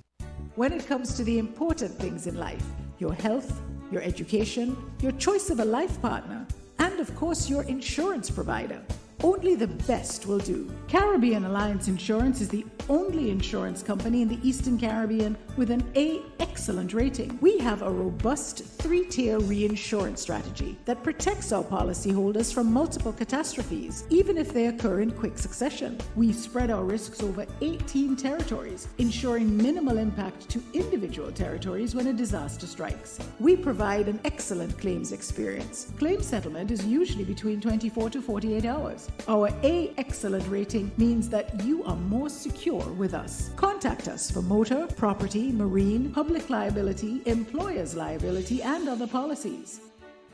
Delisle Walwyn, people you can trust. Local agent for Caribbean Alliance Insurance. Tomorrow secured. Shipping your cargo shouldn't be a hassle. It can be as easy as a single call to Amerijet International, your worldwide cargo transportation solution. We provide all the services you need to ship your goods anywhere in the world, whether your shipment is fresh, frozen, large or small, alive or hazardous. You can count on Amerijet to deliver it safe and sound. Amerijet International, by land, sea or air, we get it there. For more information, visit us online at www.amerijet.com or call us at KDP Enterprises at 466-9595. We're different. We're 98.9. 98.9. Win FM.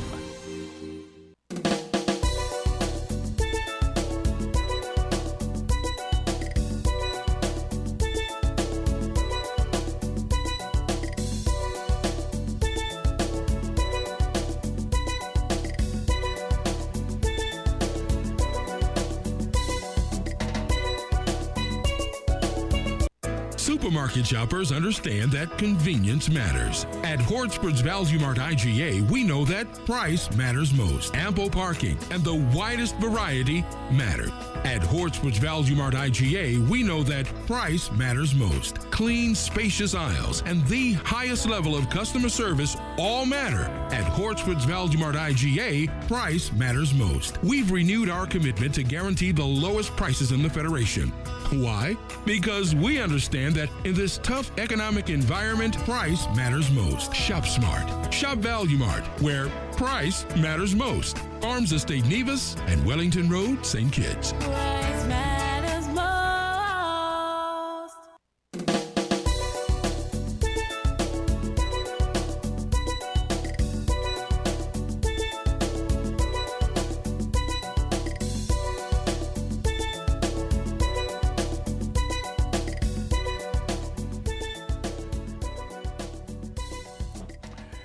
It's 12:30 p.m. and you're logged on to WINNFM 98.9 for another episode of Voices. My name is Socrates, host of today's program, and I'm so excited and happy and honored to have within the studio with us Lady Mrs. Agnes Kerritt. Somebody referred to you as a queen, and to your lovely daughter, Dr. Lisa Kerritt, as princess. And I have a very hard question to ask. By the way, automatically the phone lines are open. So I apologize for promising this morning and not doing so in time, but the phone is open for anyone who wishes to engage this Kerrit in, a little dialogue. The question I want to ask, during the break, we discussed quite a number of things with historic value. Is there anyone who's interviewing you with writing a book to record all these? Nothing at all? What about you, Dr. Orton? No, I don't know anyone, but we need someone who is good at something like that, I mean, I can keep I take a lot of audio clips this of her has talking. To be done. But definitely, sometimes I ask her a question and then I pull out my phone and just record her, and then I send it to family members, right? On I'm WhatsApp. only 67. I'm writing a book. Many of my songs, the story behind the story, etc., etc. But the wealth of information of historic value that we've shared during the break and even prior, this has to be documented. I went outside a while ago during the break, and a young man engaged me in the conversation. He says, "What are we doing about documenting this history?"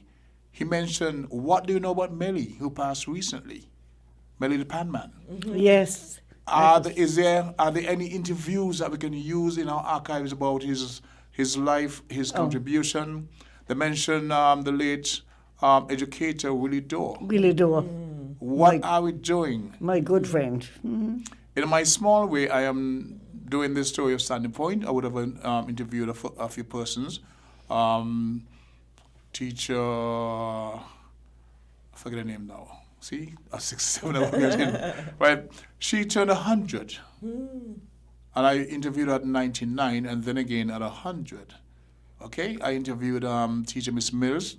That's the wife of the late Charles Mills, former Minister of Government, at 94. We're talking about educators who went through the whole education system and saw the changes, etc. I've interviewed Mr. Patty Faria. You may remember Patty, because we have to document the information that these people have lived through, and we can learn so much from them. So my charge to you, Dr. Lisa Kerrit, what are you doing? Well, you know what we about need. this? What we need is a nice, young, enterprising person who is studying that sort of thing and wants to write their maybe dissertation or some sort of thesis on it, or someone who just simply wants to write a book. Our history is being glossed over for people who don't know.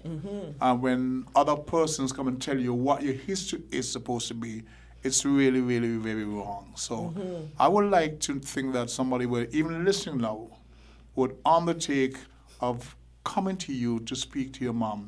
And the thing we discussed a while ago about the Irish, this family. You mentioned that Shaw Avenue was named after a relative of yours. And all these things. We hear Tube Avenue, this and that. We have no idea about the origins of the name. And then some of the names she just mentioned, I've never even heard before, even though we talk so much. I didn't know some of those people. So she clearly is withholding a lot of information from me. 466-0989, 662-0989. For those who want to call locally. From the UK, we've got 033-344-0065. From New York City, 7182-856948. And from Florida, we have 305-921-4619. Please give us a call and get engaged in the conversation. Be part of history. This is so awesome. I'm hoping to hear from Sister Henry. I'm hoping to hear. She normally makes she shows up. The Haitian situation. By that I mean, I was on Wednesday, had a discussion with Craig Tuckett, the attorney, who is he's successfully petitioned an injunction against the Haitians who came in on Nevis being sent back. Right. We have a caller. We asked for calls. So caller, you're live on Voices. Yes, good afternoon. You're talking about recording history. Is anybody recording the history of the Skerrit home at Shadwell? There was brief mention earlier. Ms. Kerrit have that information. I don't know if you want to go over briefly for you. Are you still there? I can answer. Okay, Dr. Lisa would address that. When I started to fix up Shadwell in 2018, I did a lot of research to just find anything I can. I found a lot of stuff in the slave archives and registry and so on. So I know a fair bit of history about it. It's been hard for me to find what it was before Gilbert Fleming took it over, because I think it was owned by the French. So the basement is actually 400 years old. Dr. Daphne Hobson, who's a historical architect, she helped me at the beginning and was able to help me find information. Is she resident here or? She's in Nevis. She's in Nevis. And she was actually commissioned by the government in 2015 to do a report on Shadwell, because they were thinking of putting the high school there, the Bastair High School.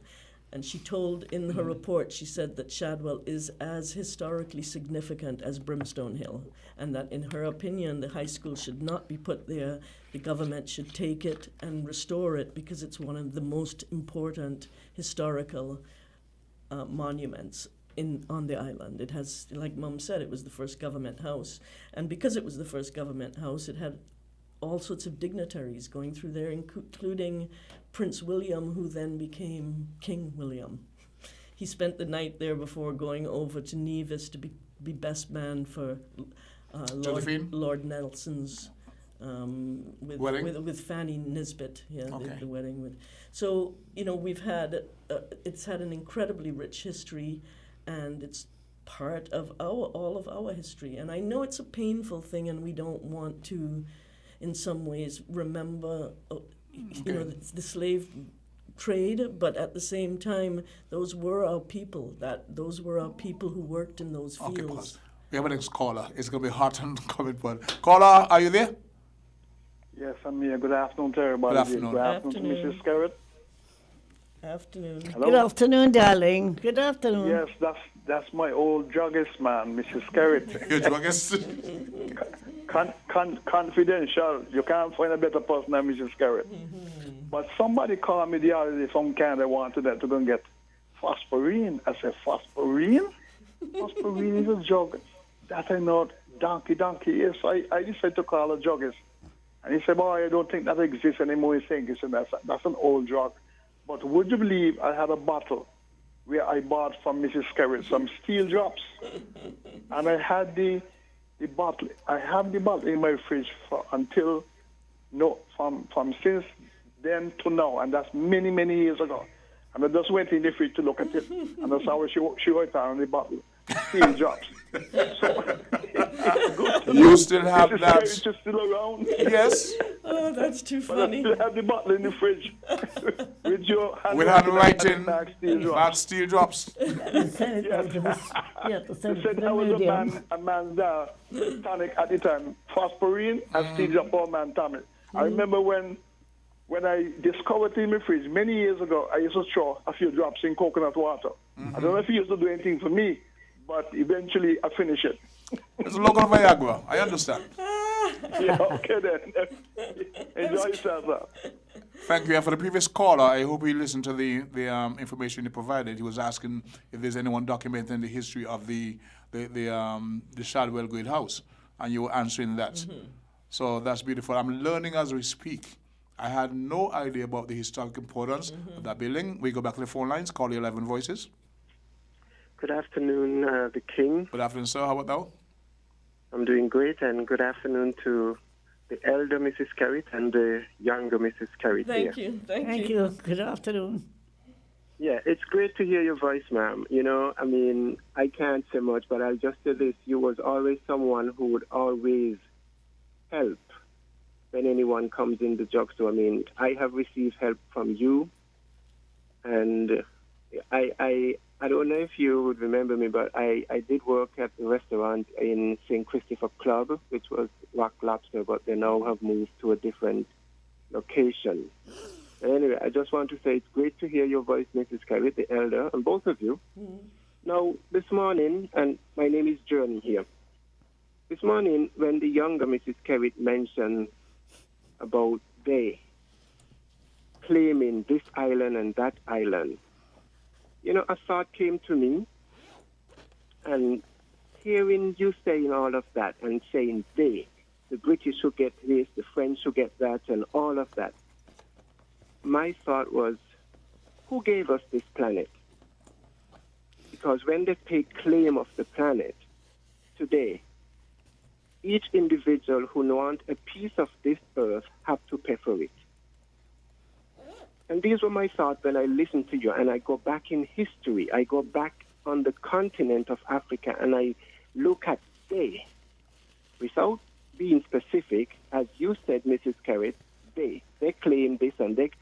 When I look at their history, how they come to claim what they claim by force, by genocide, by atrocity, you know? Mm-hmm. And none of us, as we know it, as if we're going to go on the spiritual side and say, well, who created this planet? That today, those who are running things, we have to buy a piece of the soil from those who are in authority. And I'm saying this on a global level. The Most High created this planet, and we have to pay for it. You know? Yeah. But I'll tell you this. The path that I am on right now is more of the spiritual side, where I am seeing everything that they put in the book, the black book that we read. The earth is cleaning itself.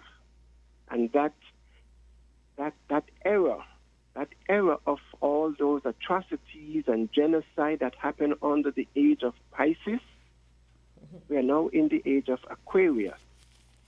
And we are seeing so much information now on social media. All one have to do is just do your own research. And that's the path I'm on, and I'm seeing where even with what is going on in Russia and Ukraine, and knowing the role of NATO, what is going on in Turkey with the earthquake, knowing the role of NATO, that element of those who have mastered the art of war, they will consume themselves. Because today, believe it or not, love has conquered hate, and life has conquered death. We are energy, black matter that cannot die. Let me repeat this. We are energy, black matter that cannot die. We multiply. Mm-hmm. So when they told us in the scriptures, and let me say good afternoon to Mrs. Seneca, she's hearing, if she's listening, is she going to rebut? When they told us in the scriptures that the earth going to perish, destroyed, and there's going to be a new heaven and a new earth and all of that, we are in the new earth because the earth is cleaning itself today from that element of wickedness. And for Mrs. Henry's satisfaction, I accepted that percentage of the element of wickedness has spilled over into us. I recognize that, but we can fix that because we are not warlike. That's why I say love has conquered hate, life has conquered death. Much And appreciated. the scripture says, the meek shall inherit the earth. So if the earth is going to be destroyed, how the meek will inherit it? We are all quoting all the secret texts We won't and destroy quoting the the earth. scripture. We can't destroy the earth. All we can do is destroy the things that we need to survive on the earth, right? And so Yes, I got if that. the But, you know, earth I'm will, only saying all of that the earth because will shake us off like a bunch of fleas. The scripture, ma'am, just let me finish so my credit don't run out. I'm going to come off just now. Okay. I'm only saying all of that because there are so many quotes and texts in the scriptures. One said that the earth going to be destroyed, and the next part in the same book says the meek shall inherit the earth. Well, if it's going to be destroyed, how shall the meek inherit it? Are you following what I'm saying? Well, if you Thank you for look at hearing me. history, I'll just answer what I mean. This honestly, Socrates and I could have a 3-hour conversation about this on itself. But if you look back at history and prehistory, we've had many cataclysms. The earth has been destroyed many times. That's why every religious text has a flood story in it, because there have been many floods. There have been many tsunamis. There have been many cataclysms like comets impacting. And then we have to start again. And who is it that starts again? It's the hunter-gatherers. It's the meek. The meek inherit the earth every time there's a cataclysm. Okay. Caller 11 Voices. recording history, but I think it's down to each and every one of us as well, because you know where you went to school, you know where you work, etc. What about your parents? You know where they went to school? You know what job they might have done.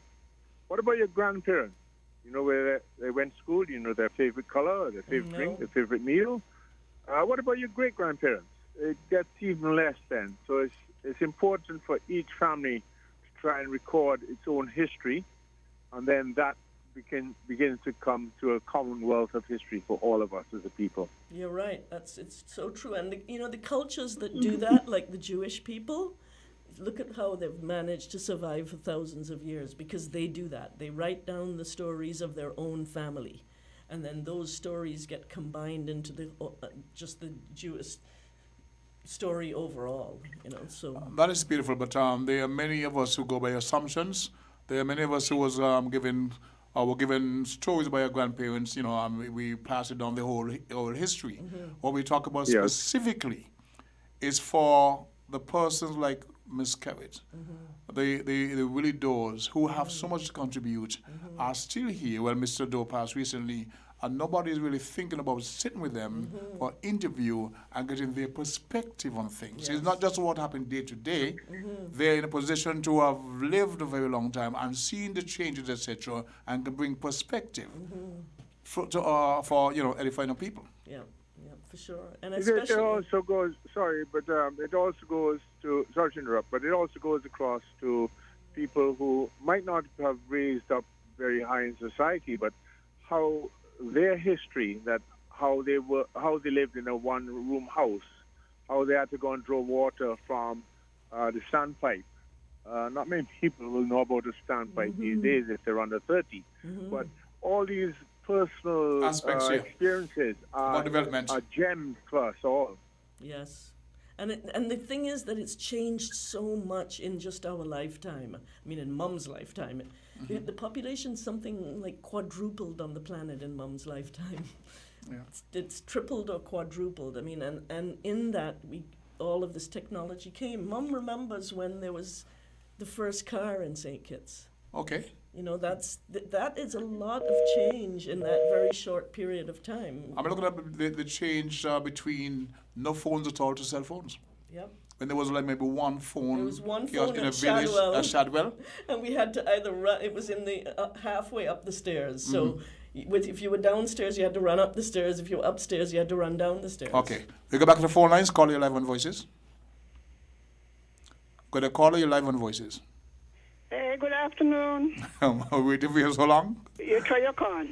Yeah. Did you have to call in the phone? And you went and call name. So Well, here am I. Faces Good light afternoon, up when you heard your Mrs. voices.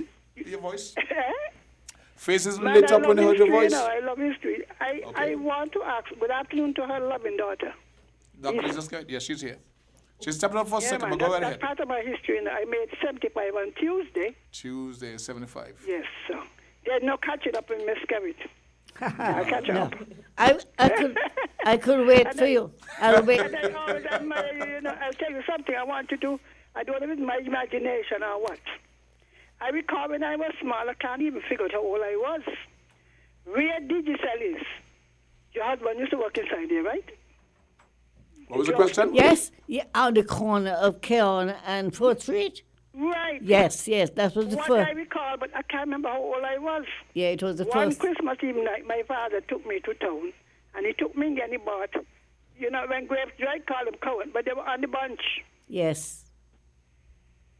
So I didn't imagine it. No. That was the first Skerritt drugstore with an older brother, Mr. John Hugh Skerritt. Right. Because I said, I sure, Mr. Skerritt was in there. I remember seeing him. I'm trying to figure, was I 5 or less or whatever. But my father took me to town that Christmas Eve. And this is the present I got, He bought this bunch of Cowens or whatever. But when the grapes dry. On the bunch still. And I remember Cowens it on the so bunch? much. Yes. Now we call them Cowens and raisin, but these were on the bunch itself. Like the grapes dried. Dried, yeah. Okay. And they sold them like that. Because I'm saying to myself, I'm sure it's over there it was, I'm sure it's over there. So I'm glad to confirm it. And You like, I love history. I did not know it was the governor's house. I know where the old girls' school was also a governor's house. And where the governor's residence was the Anglican priest's place. You know, as I said, I spent some time in the archives and I learned so much. You know, and I'm proud of you. Another thing I want to ask you about the Ferdinands. Now, I learned from my parents, maybe my mother, a lot of the Sandpiper people migrated to the village. You had the poles? Yes. Yeah. Yes. Right on the corner there, where Kelly has the place, the kind of curvish building, they had moved there and then they moved down further. The Ferdinands also, I think, came from Sandy Point. Isn't that so? I'm not too sure, you know. I think that's what another said at the shop. You know, Mr. Borwitt had his shop? Yes, the Ferdinands were here, but I think... They had that shop. Yes, right. And on Cairn Street, wasn't it? No, it's down... it's in Russell Village when you go down the road from the hospital. Right where Mr. Borwitt to his office. Yes, yes. Right, when my parents or my aunt told me that was Mr. Ferdinand's shop. Ah, you're telling me something, no? If they... But remember that I am not... It's my sister who's related to the Ferdinand. She married a Ferdinand. She's married to one of them. Yes, yes. The one used to work with the cable and wireless. That one. They both passed away now, but... I know. Because I wrote a book on the history of the village. Oh, that's interesting. Yeah, quite an extensive work. I published it. Because I got blind. Is it available in St. Kitts? No, I haven't published it yet. Oh. As I said, I lost my vision. Oh, Mum has too. Mum has lost her vision as well. Well, that's nothing. The loss of the vision quickened the mind. Yes, the good Lord compensates us. I'm telling you, double forward trouble. Yeah, and you know, I remember Parker pen. Lord, those are prestige pen. Oh, yeah. They were all under lock and key. And if you wanted to see the pen, Mr. Security would come over with the key and open the glass case and take them out. You know what? People don't know about ink. You have to go and buy our bottle of ink. You know what Dad did? When people would bring in their pens to change the nib, he would save the nibs. And then they're gold, right? And he had them melted down and made into a ring. I have it. Really? Yeah, he had it melted down and made into like a wedding band sort of So thing. the person didn't know that the nibs were gold? Yeah, man. Yeah, when I went to the senior school opening in 61, all of us used to walk with our little bottle of ink, you know. Mm-hmm. Yes, the fountain pens. The fountain pen, eh? And all the inks that Then came in you those know? bottles. Remember how they had all the bottles behind the cash register, all the different sizes and the colors. They had a black and then they had the blatter. Yes. Remember the blatter too? Yeah, and the blotter. yeah. You're the days, my friend. You're really taking me down memory lane. Your part in the cannibal thing. Mr. Henderson is the one who started it. Yeah. And you were on the first committee. I don't remember the names right now. I'll York and they. You know, so many have gone. And, you know, I give God thanks for you. And for your good memory. Thank you, darling. Thank you so much. So have a good day. Continue. Don't forget, Mrs. Henry, that I listen to radio a lot now that I've lost my sight. So I hear you all the time. Yeah, I'm sharing my knowledge. That's right. It makes no sense to go with it. I told somebody the other day, Mrs. Henry knows a little bit of knowledge and history of politics, medicine, and the Teaching Association. I did my research. Yes. I spent 5 years on the archives. Wow. Yeah. Well, you know, my sister was just saying to Mum the other day that she should donate her brain to science. But I'm really glad to see that you guys are sharing it with us now before you go, because why wait till you go to cut it up into pieces when we could get the pieces right now, right out your mouth? Yeah, man, on Saturday mornings on Jazzy D Show. Yeah. 10 to 12, they talk a lot of history, old history. I love that show. She was on it about 2 months ago. Yes. as I say, make no sense, and go with it. Exactly. It You benefits guys, no one. please pass your wisdom on to us. Please, we're begging you.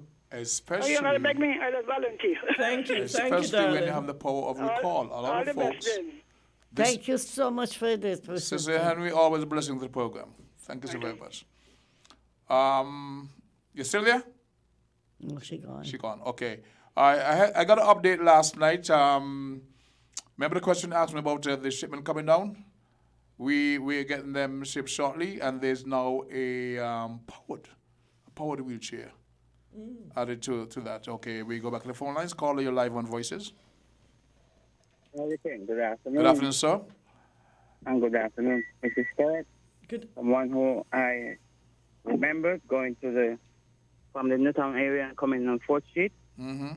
And also to her lovely daughter there who Dr. Lisa really, in terms of medicine, I have gotten so much because the unconventional medicine like her mother come from, I prefer that, the more herbal aspect of it. So, yes, you all have a lot to contribute, and why not? It is timely. Yes. But I was gleaning the other day, and I came across some information on.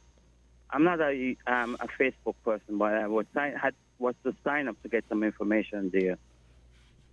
And so while gleaning, I came across some information which was intriguing, and it was according to the Skerrit. It was about what we call Mount Laimigua today, which was known as Mount Misery. And time it was purported to erupted. And the contribution, the information came from the Skerrit. There you go. Yes, and so I say thanks to that. It was given a date there about 1690 or thereabouts. And another date. I see. When they last erupted? When the last eruption of the volcano? Seismic activity to do with some sort of seismic activity to do with the brimstone, what we call Mount Misery, what was known as Mount Misery, which we named as Mount Laimigua. And so that was interesting because we always, as a tour guide myself, also deputy, we try to get as closest to certain information. So that bit of information, I would add it to my repertoire as I do, and as we get our guests and we do the tour, we will be able to ascertain certain information. And I will say, according to, one of our great historians, it's Skerrit, about that information. So thanks for that information. Much appreciated. Yes. I think I would like to delve into more of the information that you guys shared about the Shallow Grade House. A lot of myself didn't know the depth of that information. I would like to get some more of that and see what can be developed in terms of tours. But the current state of the building right now is not really best for, is it? Can take visitors? Well, we have it. It is. I mean, we're fixing, right? We keep going ahead, right? Okay, so it's now ongoing process. Yeah, it's ongoing process. Okay, let's take this call. Caller, you're live on Voices. Go to caller, you're live on Voices. Oh, yes, good day. This is Mr. the Holton, navigator, the awesome navigator, the Calypsonian I mentioned earlier, soldier who got injured doing his duty. He was the one to provide the information about the Sebastian. So, yes, sir, go ahead. You there? Yes, we're hearing you live and clear. Go ahead. So let me crave your indulgence. I want to really place on record my sincere condolences, my deepest sympathy to the Jehovah Witnesses family here in St. Kitts worldwide. I followed an incident that resulted in 7 of their members being killed by a gunman in Germany. Yesterday, while they assembled at their meeting place. Jehovah Witnesses here on our island is very active. And I can only sympathize with them. The world being a global village, as it is, when we hear incidents like these, so horrific One, the person was a woman, pregnant woman. Quite a number of them are still in hospital.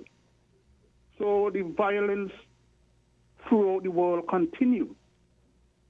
Here we have innocent people assembled to worship their creator, Jehovah. And some evil man gone in there and carry out this vicious act, resulting in 7 deaths. Quite a number of them injured. It's very sad. Heart goes out to the Jehovah Witnesses. Let us pray for them. Yes. They are very active on our island and throughout the world. And this really should not happen to them. Thank you very much. Thank you. Thank you for your contribution to the program. I saw that news item this morning, and the perpetrator would have died. I don't know if it's self-inflicted gunshot wound, but that was part of the. So we extend our condolences to that fraternity, and we go back to the phone lines. Caller live on Voices. Good afternoon. Good afternoon, sir. Mrs. Skerritt, this is Mr. Bowen. I recognize your voice. Yes, I'm listening. Nice hearing you on the program. And I don't know if you mention it, but, I just want, all the listeners to know that, you play a major part in the development of persons, who are blind and visually impaired in the Federation of St. Kitts and Nevis, including Mr. Doyle, who passed, I think, about 2 weeks ago. Yes. So as the current president, I just want to say a big thanks to you and to Mr. Doyle's family for pioneering the work for persons, who are blind and visually impaired in the Federation of St. Kitts and Nevis. And I'm doing this on behalf of the Association for the Blind in St. Kitts. Thank you so much for your service. Thank you, Mr. Bowen. How is Ethel? How is I Ethel? think she's doing fine. Please She's give her doing fine. my blessings. Yes, I will. So. Okay. Wow. Well, you guys are really educating me today because I didn't even know that Mom was involved in the. I mean, honestly, I need to make a list of all the different charities she did. Because I would leave factory school and I'd come to the drugstore at 3:00, and then I'd wait until 5 when it closed, and then I'd leave with her usually and go to one of her charities. That's how I grew up. This is how I spent my life. Every afternoon we'd go to either one of her charities or to some little old lady that was bedbound or whatever, You're listening with the voice of Dr. Lisa Skerritt. She's here with the mom, Miss Agnes Skerritt, and they ran an institution on 4th Street called Skerritt's Drugstore. We have a call on the line? Caller, you're live on Voices. The Skerritts in the house. Greetings, guys. Yes, the eye. Greetings forwardly. Condolences are more, things happen to religious people because of their religion. That's why Rastafari say, the way of life, and His Majesty teaches us tolerance with all faiths, and it is very important. I will get invitation to go any church, even the Roman Catholic Church, and go see it in and take it in. That's what it's all about, This is Eli X. Spirituality, It gives thanks for Eli X. all information that is flowing, all the sharing. Family, Miss Henry, blessed, belated, wholehearted, 75. You have to catch up with Mama Scare. And Mama Scare, Mama Scare only forever, is the gift she gets, eternal life. Well, Eli, it's so wonderful to hear your voice, and Mom always speaks so highly of you. No, you see your mama now?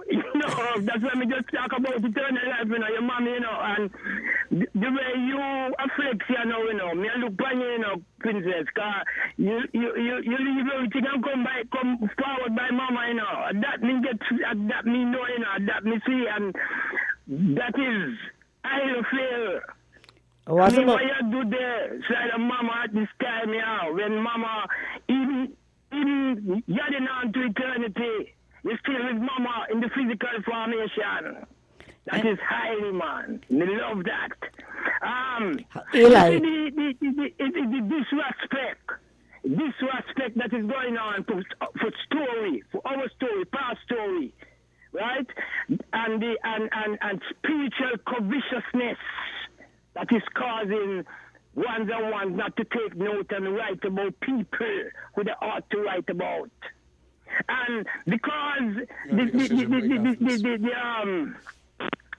thing is money and sales. People who have talent to do things and get it out there, they want to please the masses, and the masses confused, the masses start to sleep. They don't care about them, no now, no future. Eli. Thanks to who do, and we have to keep the fire burning, and even when it is not written, remember, we accustomed to talk on the tree. Sit down on the tree and listen to the ancients and their elders. So even when it is not written, they have other ways, and even telepathically, they can't stop this, Gotcha. They cannot stop this from move it on from generation to generation. Yes. Because we are. Doctor, this is one of the something. We are an immortal people. Eli. Yeah. Blessed love, Queen. May I listen to you? Sorry for not allowing you to speak a while ago, but I have to say what I have to say. Go on, may I listen to you, man? The credit not done yet. I was just going to ask you, how is Eli Jr.? No, I'm good, I'm good. In certain things he was going through with him health, and he might get over it. I'm born ital, and then start to eat kind of thing when enough we eat, because me know say thing what you consume, It is all, health is all what you consume or don't consume. Well, you have been in the battleground from the beginning. Eh? I say you have been in the foreground and the battleground from the very beginning, 40 years ago. Yeah, more than that. Yeah. I'm going here forever, You see all you forget about me. You see all you. No, that's why we say, live for evermore. Life for evermore. Yeah. So we say, so we see it. Yeah, good people. It's a wages and a gift. Yeah? The ex gotta go to station break. But thank you for your contribution. I'm glad that you had a chance to talk to Miss Carrot, and her face actually light up when she hear your voice. So Yes. yeah, it's great memories. All right, we take a station break now, and we return after this in a few minutes. King Ocean, king of the Caribbean seas, announces king-size savings on shipments from Miami to St. Kitts. We have the best service and competitive rates on LCL and FCL cargo, including D&E containers, cars, heavy equipment, buses, boats, and barrels from Miami to St. Kitts. LCL pickup service anywhere in the U.S. Call local agents SL Hospital Company Limited at 869-465-4086 or 869-662-5008 for further details. King Ocean's king-size savings on shipments from Miami to St. Kitts Nevis. King Ocean, king of the Caribbean seas. Horseroads Building and Nevis Centers are making lawn and garden easy. Come to Horseroads Building and Nevis Center now and get 25% off store-wide on our entire lawn and garden department. Yes! For the months of February and March, Horseroads Building Center and Nevis Center is making improving your lawn and garden easy with 25% off all garden supplies, garden equipment, garden accessories, including weed eaters, lawnmowers, and much more. Get 25% off all lawn and garden items happening now at Horseroads Building Center in St. Kitts and Nevis. Horseroads Building and Nevis Centers, making home improvement easy.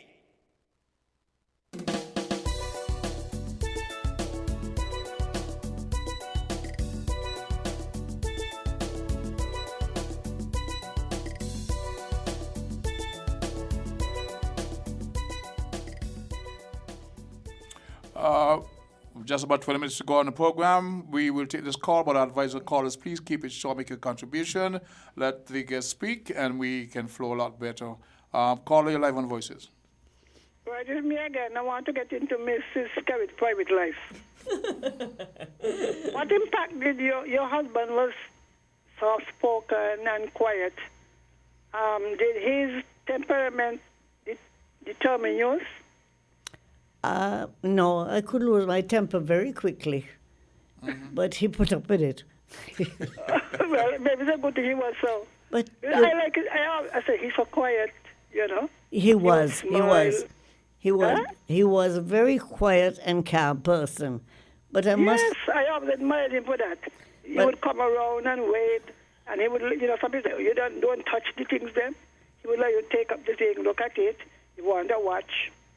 Now, all the years I know Mrs. Ferdinand, I was surprised to hear you say that you all are sisters. Yes, she's my baby sister.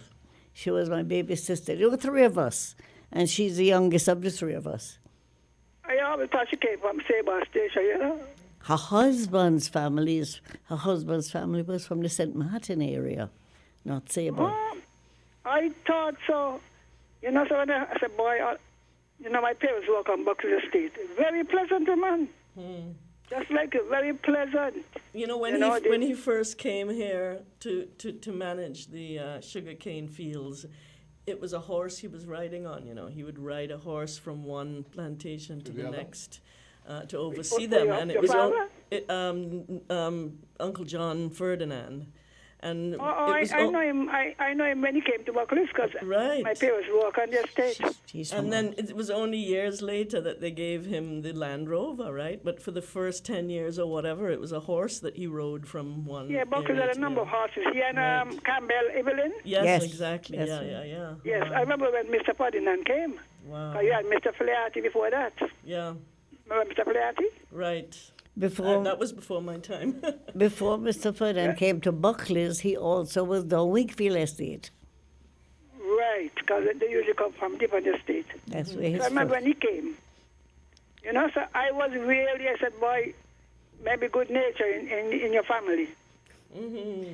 Mrs. Henry, you're so full of knowledge that I That is how you should be. Lord, if you live all these years and you have nothing in there. And you share. The beauty is that you share it. I always love your show. I always love to hear you when you're giving us all the old time things. Well, she's fact-checking people, too. The fact-checking does get me into trouble. I mean, is that true? The facts are the facts. They speak for themselves. Facts are facts, And I must man. compliment Socrates for getting into it. I just try to share with him what I know. You know, and your daughter. And as I was saying to myself, you know, somebody should really write something. Even take the recordings from the different stations and transcribe it. And then you fill in the blanks. Yes. Because you have been doctor, pharmacist, doctor. Were you trained formally? I'm your husband. I was, in those days, you could be an apprentice pharmacist under a qualified pharmacist chemist. So I studied under my husband. I never went to university to study pharmacology. Could have fooled me. Man, you did a wonderful job. I always remember you, you know. When my daughter, first one, she gone back to Barbados, so she not going to call me. And she used to wheeze. Nobody ever told me that wheezing was asthma. Lord have mercy. So every other week I carry her to Dr. Hodge. And you know, my heart goes out to the doctor. She loved that doctor. Oh, yes. She would be sick at home, and from the time she go into his office, she jumped onto this little rocking horse that he had. And so he would prescribe these medication, Ventolin and ampicillin. And I recall one time when I took the prescription to you, because he told me to give her Ventolin every day and the ampicillin. And you said, no, don't do that. Give her when she has the reason. And then you said, this ampicillin is too strong for this child. But I never told the doctor what you said. So whatever you write, I just brought it to you here. He had to deal with The it. respect. Yes, no, he Sister he Henry. have an argument, and I love it too. Sister Henry. Rather, yes. Can you think She would feel it. And I stopped giving the child every day. So God bless you. God bless you. You have plenty of blessings. That's why you live so long. You do good, you live long. Thank you so So much. may God Miss continue to bless you, and may your daughter get the recordings. If you don't have the time, get somebody to transcribe it for you. Yes. Because you will learn a lot more about your mother as other people call in because they interacted with her. Mm-hmm. And they But bring beyond out, they what she- remind her stuff, and then she remembers stuff that, they trigger her memory, which is beautiful. 'cause- Yes, so you could ask Win FM for copies of the tapes, you know? Mm-hmm. Mm-hmm. Start doing it now. Yes. Then it's you're able to back check it. Yes. Back check with her, you know, and Yeah. get more elaboration. Miss Yes. Hum- So, people like you, Miss Henry. make me feel humble. yeah, man, I use my computer still because I have a program on it called JAWS. So when I touch the keys, it will talk, and I can do stuff on it, so I write still. You waiting? I say yes. I want. So when you come to do the eulogy, nobody make up nothing on me. but are the figures on the computer? You able to use it in Braille? Braille? No, I can't do Braille. We started down the center because I used to go down to the center with Rockcliffe on there, Yeah. and the teacher, Archdeacon Philip, his wife is trained, you know, so she used to come and give us lessons. Uh-huh. After the COVID, I stopped going because I can't see, you know, nobody COVID me. You- And I was What a so phrase. intrigued with learning, you know, I was desperate. But as I say, I work on the computer for years, so I am familiar with the computer. And then this software, if you're out there, JAWS, it's expensive, but it is good. You're able to use the Microsoft Office. I use a keyboard, and you use different keys. So if you don't want to go and learn the Braille, 'cause as you get older. But Braille is good. I wish in St. Kitts, you know, I've been lobbying, Rockcliffe, I've been lobbying for them to get us a permanent teacher of Braille. I lost. You know, so- I cannot believe I lost that opportunity. Because when we first got Mr. Tota to run the school for the sight impaired, I should have done Braille. But maybe I was too bombastic and thought I would never lose my sight, you see. And I missed that opportunity. I've regretted it ever since. But as I said, there is the software I have is called JAWS, Freedom Scientific. Time's I have it against us, down at Mr. the Henry. center.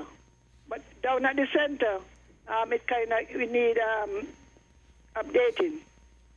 All right, thank you, So Ms. if you Henry. Eh? Time's against us, and I want to get some more stuff in. So Yes, yes. thank you very much for that. Appreciate that. All right then. Okay, this is for you, Dr. Lisa. It comes from Navigator. So please give Lisa a gentle reminder that we had started a conversation on acupuncture, and when can we pick it up? Anytime. No, he's listening, so I guess he needs to contact you, and we Yes, take it from there. I'm on WhatsApp. You can call me or message me, 7620632. And I just to let people know, I give free consultations. So if you have any pain, I can get rid of most pain problems in 1 or 2 treatments, and I can show you often how to get rid of it yourself. Okay. And Chris Collins up in the UK is saying so much of our history unrecorded. He's lamenting that fact. And it's true. My question, the question in my mind is for you to answer, probably not. Can you, let me ask you, Lisa, think of anybody in the Federation whose life your mom did not impact? Certainly not anyone I know, and actually, Just about everybody. it brings me back to what I would have closed with, since we're getting close to that anyway. The question you asked her originally, what would she consider her legacy? Greatest legacy. And I would absolutely agree that this, to me, this is one of my mother's greatest gifts from God or whatever, that she, years before her time, decades before, she was such a front runner. She had transgender people who would come to the drugstore and just sit and wait to talk to her. And she was so busy, she could only give them a minute here, a minute there. They'd sit for hours and wait. hours, just so they could get a minute there, a minute here. You know, LGBTQ people who were, marginalized in whatever way. In the 60s and 70s, my mother could see through. You see, her thing, I've asked her this, how does she make peace with the Bible when it's so contradictory. And her answer to me is that it's the words of Jesus she follows. And the words of Jesus are very clear. They Call are, nothing that it make unclean. and love your neighbor as you would love me. And, give unto others and don't judge. The kingdom of heaven is within you, those things. And she feels that, she lives that. It encompasses her life. So when someone came to her, like say a transgender person in the 70s, most people were making fun of this person. Correct. But to Mom, that person was just another person. She saw their heart, their soul. She doesn't see them as black, white, transgender, whatever. I'm trying to find words to describe her there, because that's an institution, that's a landmark, but people just gravitated there to speak to Miss Kelly. I learned this morning that her husband, her father, was the actual chemist. We thought it was her. Yeah. And he was just the helping. No.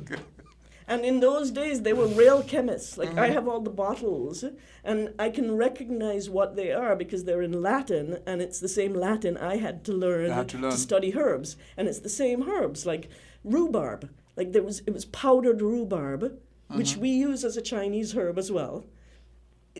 That was one of the things, and they had all these little glass jars, with the little glass stopper, and they would have to mix these things together to make the drugs. This is before the pharmaceutical industry, basically. Correct. But he was a chemist. But as far as the world knew, she was. Yeah, but she, when it comes down to things like skin rashes, everybody went to her. When it comes to things like skin rashes, to this day, I still consult her on it. When I get a patient who has a bad problem with their skin, it's her I ask her what it was that she made that thing from. Because there was a problem happening with children in the schools that they were getting kind of scabby in their scalp. And a doctor asked her to make up a formula to help, and she made a formula, and it got rid of it. And so she was able to use, her common sense with her education. I was really blessed. What would I add to this? Yeah. So she'd use a base. What was the base she used, Mom? Like Vaseline or something? Vaseline and levels of sulfur. And then she'd add sulfur and different things to it, and this worked. It got rid of most skin problems. Do you have that documented? This is what we're talking about. Well, this is what. No, I don't. This is what we're talking about. Yes, exactly. Yeah. Because I'm saying, I'm getting a sense that she would have touched the lives of just about everyone in the Federation. Even those who would have migrated, they have that sense of knowing Miss Kelly. It's an honor to have known you. Yes, it is. Come there if you even have to wait the way she dealt with the public. Yeah. I can't walk down the road. I can't go in. Going into town takes me twice as long as it would normally under different circumstances. Yes. Because every 5 minutes, someone comes up to me to give me a hug and say, "Please pass on this message." And I gotta be. What I should do is just write it down because I tried to commit it to memory. I get home and I'm like, "Mom, this person and that person and that person sends their love." We have any other callers up there? Caller, sorry for keeping holding. You're live on Voices. Go ahead, please. Hello? We would have lost the caller. We have a next caller. Okay, caller, you're live on Voices. Go to caller, you're live on Voices. We're hearing you very slightly. Are you there? Oh, you have your phone on, your radio on, we're hearing the replay. Can you please turn your radio down and just yes. Greetings. Yes. Go right ahead. Greetings. We're hearing you. Go ahead, sir. Greetings. Okay, listen, iron sharpness iron, King's son. So I want to thank you for the program, and I saw the things there. But you see, for somebody like Miss Henry, and family and the Queen meet up. You have to make it flow. Yes, listen to me, I want to thank you for presenting, for hearing this program here. I'm much appreciated. It was something I couldn't have passed up. You hear me? Yes, sir. Article, thanks, brother. And Princess, you're yet to know things about mommy, I know, really. You guys are teaching me. You're teaching me some stuff today here, man. You don't hear the ass. Listen, I spend a lot of time with her. I spend hours chatting with her. Program done. Blessed love. It's all to me. All right, sir. Appreciate that. Thank you. Chris Collins again from the UK. He says, Socrates, when I go to the drugstore to buy Kodak film, the husband would educate me. He was a photographer too. Yes, I knew he that. was. Yes. So this Both is of Chris them. Collins saying, I remember the days of Kodak. We do that. Yeah. And we go back to the phone lines. Caller, you're live. We got about 3 minutes before we wrap up. You're live on Voices. Good afternoon, King Socrates, Good afternoon. Queen Scarrett, and Queen Princess Scarrett. Scarrett. Beautiful. This listen. is Imelda Brown, Mrs. Scarrett. I used to work for you at the Federal Pharmacy. Imelda! I am so happy to hear your voice. Where were you living now? I am here in St. Kitts. Oh. We were like a family at that drugstore. You were such a nice person. I love you Still so is. much. I'm so happy. I'm so proud of you. God bless you. Well, you should come and visit her sometime. Okay? I'm going to try to come and visit you. I would love to see you, okay? Just call on my number, 762-0632, and we can arrange for you to come over and Okay, visit with her. 762? 0632. Okay. Okay. I'd love to come and see you, That okay? would be really lovely. We would love She to would see you that. too, Imelda. Right, Thanks okay, for calling. Thank you so much and enjoy your weekend. Thank you, and you have a blessed night, eh? Thank you, and I love Can you. you Okay, think bye-bye. of a better way to end? We Bye-bye. got about 3 minutes. And you guys, this is your domain, Miss Carrot. You say a few words, we're going to wrap up. Then Dr. Lisa, and then we out of here. But I want to thank you very, very much for taking the invitation to come and speak to your domain. This is your domain. Everybody loves you. I want to thank you for being the person you've been over the many, many years and still is with us here today. So, a few words to your, how can I call it, your subjects. You want to say a few words to finish, Mom? Eh? Say a few words to finish up. Well, before we close, I would just have to wish everybody listening a happy and blessed day and a blessed night tonight. And may God be with you in whatever problems you have, for He will solve them. Beautiful. Dr. Lisa? I'd like to say really that we just touched the surface here. It's mind-blowing to me, Mum's generation. You know, all of the people of that generation. I guess we didn't have TV and internet, so they kept themselves busy otherwise. But we really just touched the surface on things she did, because Mum was also a photographer. Humanity shining through. She ran the dark room, so they were developing Yes, photos. did They she? were also one of the first photo labs on the island. And my mum was a photographer for the police. She had some horrendous stories of being called in the middle of the night to come out Crime to scenes? the other side of the island because some man had chopped up children, and she's got some really bizarre, crazy stories. And because she did so many different careers and wore so many different hats, she also did the cosmetic thing in the drugstore as well. And I think that that generation really were exceptional people. They wore many, many hats, and on top of that, this desire to give back to the community was so strong in them. And it's something that, I don't know if it's overpopulation or what the reason is, but we seem to be moving into a very narcissistic time and losing this generation, the spirit they had to always give back, to always try to lift others up as they were rising up. Okay. And really, thank you very much. Beautiful.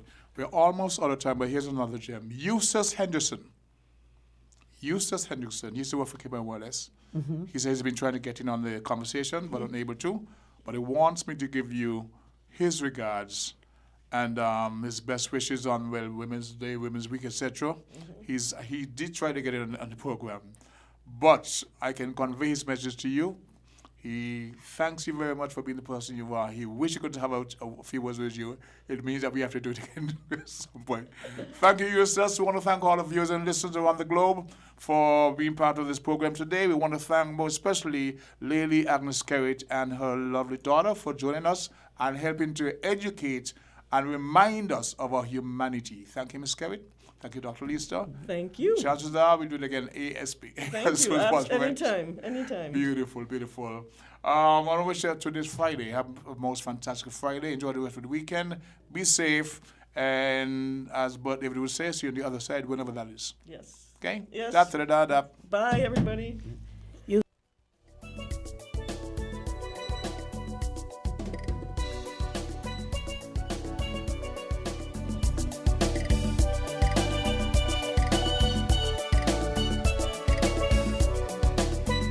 We're different. We're 98.9. 98.9. Win FM. Breathe easy.